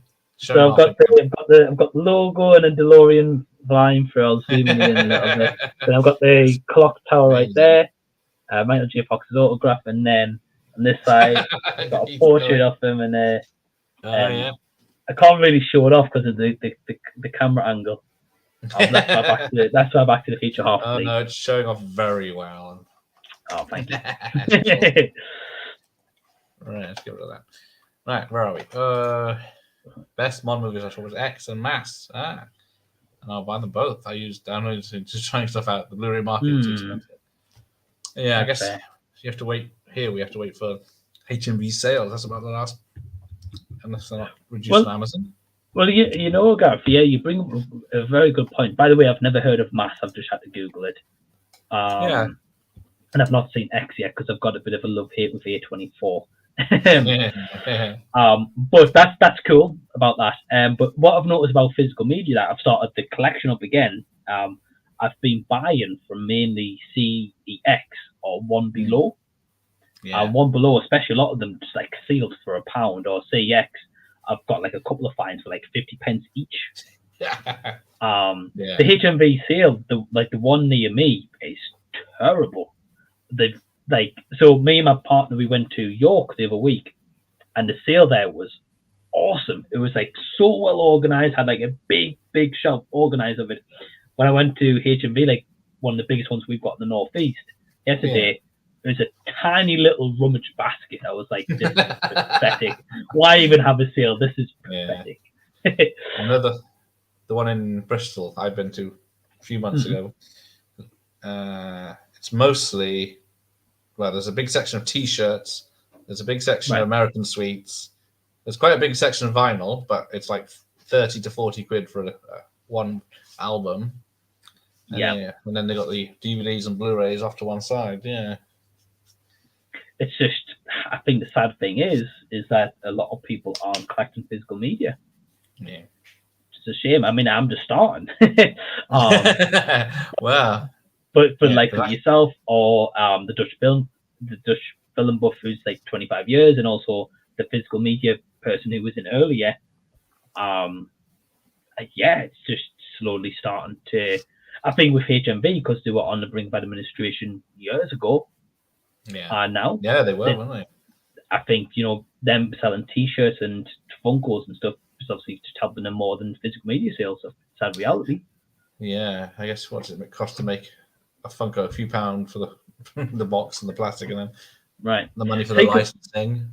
Right. See, because when I was starting to get rid of physical media a few years ago, well, not a few years ago, again, maybe 6-7 years, maybe a bit more. I think that was around the point when streaming was just coming in.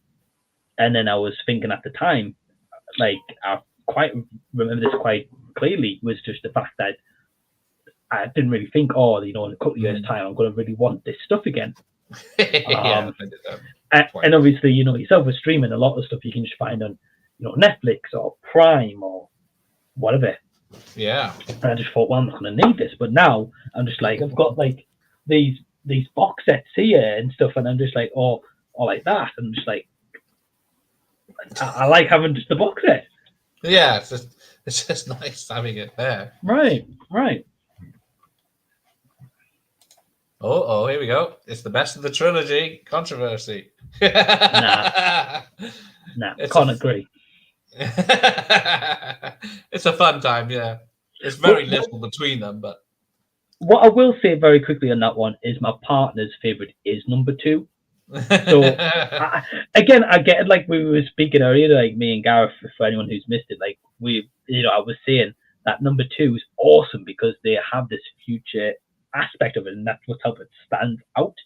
And I just wish that they like stuck more time in that time zone. But yeah, I appreciate the opinion. I'm glad that it's your favorite anyway. Well, yeah, it's nice to have one. It doesn't have the ticket.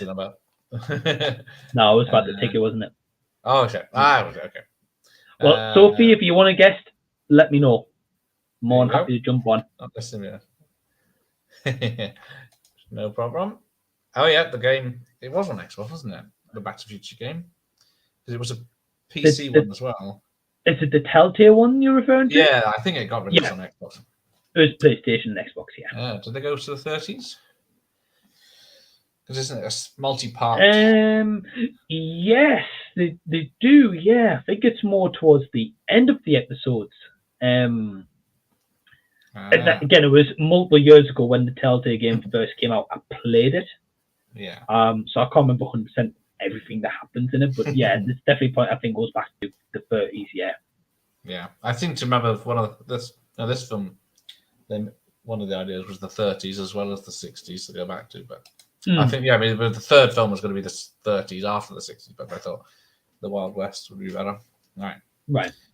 Ah, yeah, the boutique market. Right. Yeah, it's big money, isn't it? The boutiques. Well, especially as you're saying in Holland, where they don't hardly allow that or streaming. Yeah. Everyone's going to go to that market. That's the only choice they got. Yeah. Let's see. All right, Jim Jam. Evening. Hey, how's it going? 30 euros for Johnny Mnemonic. Wow. Wow. I think I got that on VHS. Crazy. It's an odd film. That's an big tattoo. You. No, thank you, it doesn't. Hi, Sophie. Hi, Dudley. No, I didn't. I did. Yes, we don't. Right. He's just here to make me jealous of all the stuff he's done. Right. Not really, my man. Not really. Yeah, I never got to go on it. Or the Terminator 2 one, or the Jurassic Park one, or the Jaws one. Or... I'm going to stay quiet. Yeah, I don't want to be angry this time. Wow. Wow, that's awesome. Wow. Yeah. That's crazy. Yeah. One day I'm hoping I'm going to get to that amount. But one thing I found when I've started collecting my physical media collection is I'm happy to buy movies I've never seen before. And worst case, if I don't like them or it comes down the line, I'm just like for example, again, the Back to the Future. I'm always going to know I want that in my collection. Yeah. But if I come across like a movie, like say for example, let me just quickly grab one. So for example, the other day, I'm going to show this in an episode coming up. But so here's a sneak peek for Gareth's channel. There you go. So I bought 300, 50 pence. 50p. 50p, right? So I bought this the other day, and I've never seen this movie. I know there's going to be a lot of people being like, "What are you even doing right now?" I know, but I bought it, so I definitely can watch it. But I think it's one of these for me, for my personal collection. It's like if I watch this movie and down the line, I'm just like, I enjoyed it, but it's not one I really want for my collection. I'll just maybe go trade in, just get like a different title I want. But for now, I've bought it so I can check it out. Have you seen this one, Gareth? Oh yeah. Right. I think I saw it in the cinema. I think everyone has, apart from me. You've obviously seen the memes. Yeah. I basically know the movie. That's a shame. Never get stuff at charity shops. Well, to be honest, that is true. People who buy the Arrow stuff and the boutique stuff never going to give it up to a charity shop, are they? Well, to be honest, I was going to ask you about this guy instead of me telling another story. Is do you go to charity shops often, and if so, do you usually find anything good? There's a charity shop about 5 minutes away. They're doing 5 discs for £2 now, and that's Blu-rays and really DVDs, and that's box sets as well. One box set counts as one disc, so wow, doing quite well. So what's the charity shop called? It's a Bristol Hospice, Western Hospice. Yeah, Western Hospice. So yeah, so it's good to help out, and because I picked up a DVD box set before of Die Hard, and it's got a film cell in it, and that was like part of the £2. So that was a nice one to get. That's amazing. But before the pandemic, they were selling Blu-rays for 50p and stuff like that. But now, then they went up to £2 to £3, and then they've gone back down to 5 for £2. Right. See, no, 'cause I was going to say I went to Newcastle the other week, obviously, when I started my series. Yeah. And I've heard about people finding stuff like charity shops, as you've just given a great example. I went in there and they had like no Blu-rays, just all DVDs. That's weird. I know. I mean, I went in 2 different shops, so it's not as if I was just like the one shop and that was it. Yeah. No, both of them, but it might have just been because obviously they like donations, so maybe someone's gone in and just cleared out, because you can sell them on now, like people sell them online, make money and stuff, Yeah, I've seen collections of DVDs on Facebook Marketplace, like some hundreds for free because they know they're worthless. But yeah, some people 10, Right. 20 quid for 500 or something. But yeah, Right. But, It's true. It's true. Yeah, I can't. I don't know if I fully agree with the comment. Like, don't get me wrong, I think Dr. Impossible's got a great point. It is heading that way. The only reason I'm slightly disagreeing is because it is heading that way. I agree in that sense, but they're still releasing like 4K is like the brand new thing right now. Yeah. So every movie that's going to get released right now, I think by then, definitely at the end of this decade, there'll be no more DVD. I think it's just going to be Blu-ray and 4K, especially with like the new games consoles specifically supporting them. And plus, I know that Samsung have been trialing 8K TVs. So now, obviously, that's going to be probably a few years down the line, at least, I would think. I'm not an expert. But there's, movie studios are going to milk properties for money. So when that happens, this is going to get an 8K. Your favorite movies are going to get an 8K. That's going to be in physical media, Yeah. That's the only reason I quite disagree. Yeah. There are definitely some things. Yeah, I think things have a 30-year life for physical media, because I think VHS came in like late 70s when it started becoming popular, and then it phased out for 2000s, and then DVD came out mid 90s, so we're nearly there. Right. But I think a lot of people still buy the DVDs. It's cheaper, and you get the film, and they're not that fussed about quality of film picture, but the upscaling your telly can do. Right. There you go. 18 Hitchcock will send you a list, choose one. Right, awesome, yeah, and let me know on that if it's going to be like a live stream or it's going to be like just like a club video. There we go. Very, very quickly, while I'm on here, I've just literally just Wikipedia'd Alfred Hitchcock filmography. Yeah. I'm going to tell you now how many movies of his I've seen. Because being honest with you, I don't think we're not going to get to double figures. Can we get to single figures? well, I hope so. Let's have a look. But I mean, if you want to carry on with the comments, that's fine, Gareth. No problem. All right, you have a look. The MC's collection took 10 years, though. Yeah, there's no quick fix for that unless you got a load of cash. That'd be nice. A trolley dash through HMV. The sequel was very disappointing to 300. That is true. Never seen it, but I've heard bad things. Yeah, it's a shame. Most of mine were through Amazon UK, online New Zealand stores, and retail. Okay. I always choose brand rather than new or second-hand. I was picky. Yeah, it's always nice to have new. Definitely. Yeah, everyone. Definitely 50 Shades of Grey. By the way, with Hitchcock, we're not even in single figures. You're not one? Nah. The Bird? Psycho? No? Okay. Wow. Nah. So this is going to be interesting. Yeah. A first time watch, though. Right. I still have some library update videos for your channel, but I don't really like doing them. I'm probably adding. Wow, okay.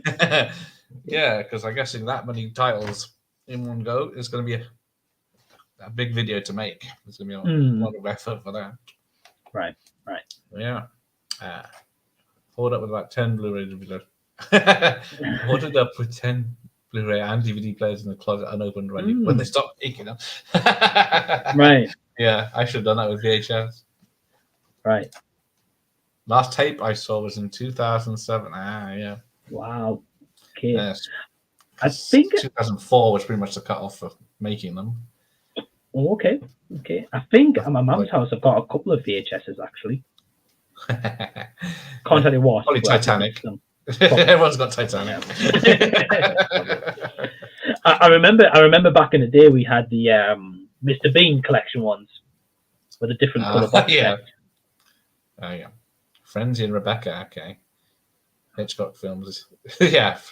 Frenzy is last. And so it's sort of a sexual psycho serial killer thriller, a slasher film. I have Jason for Psycho Transformer. I think Pete for the Birds. Not sure how I'm going to film it. Okay. Right. Okay. Well, that's an interesting list. Because I'm assuming Pete, I know he's a bit like me, hasn't seen a lot of movies, so I'm assuming he's he's seen it more than me, but. Rear Window, yes. That's a good one. I like that one. Right. Yeah, I've heard he's got obviously like an impressive filmography. I just haven't got to do them. Yeah, I watched them. Must have been 5 or 6 years ago. I got a hold of them, and then I went through them from beginning to end on them. But really, I can't remember much about them. Apart from the ones I've seen loads. Oh, okay. But yeah, I guess they're probably a bit dated now, but they're still well made. That's the thing about them. The story is good, but the filmmaking process is very good. I mean, it's just like, for example, like Psycho, that's still talked about, you know.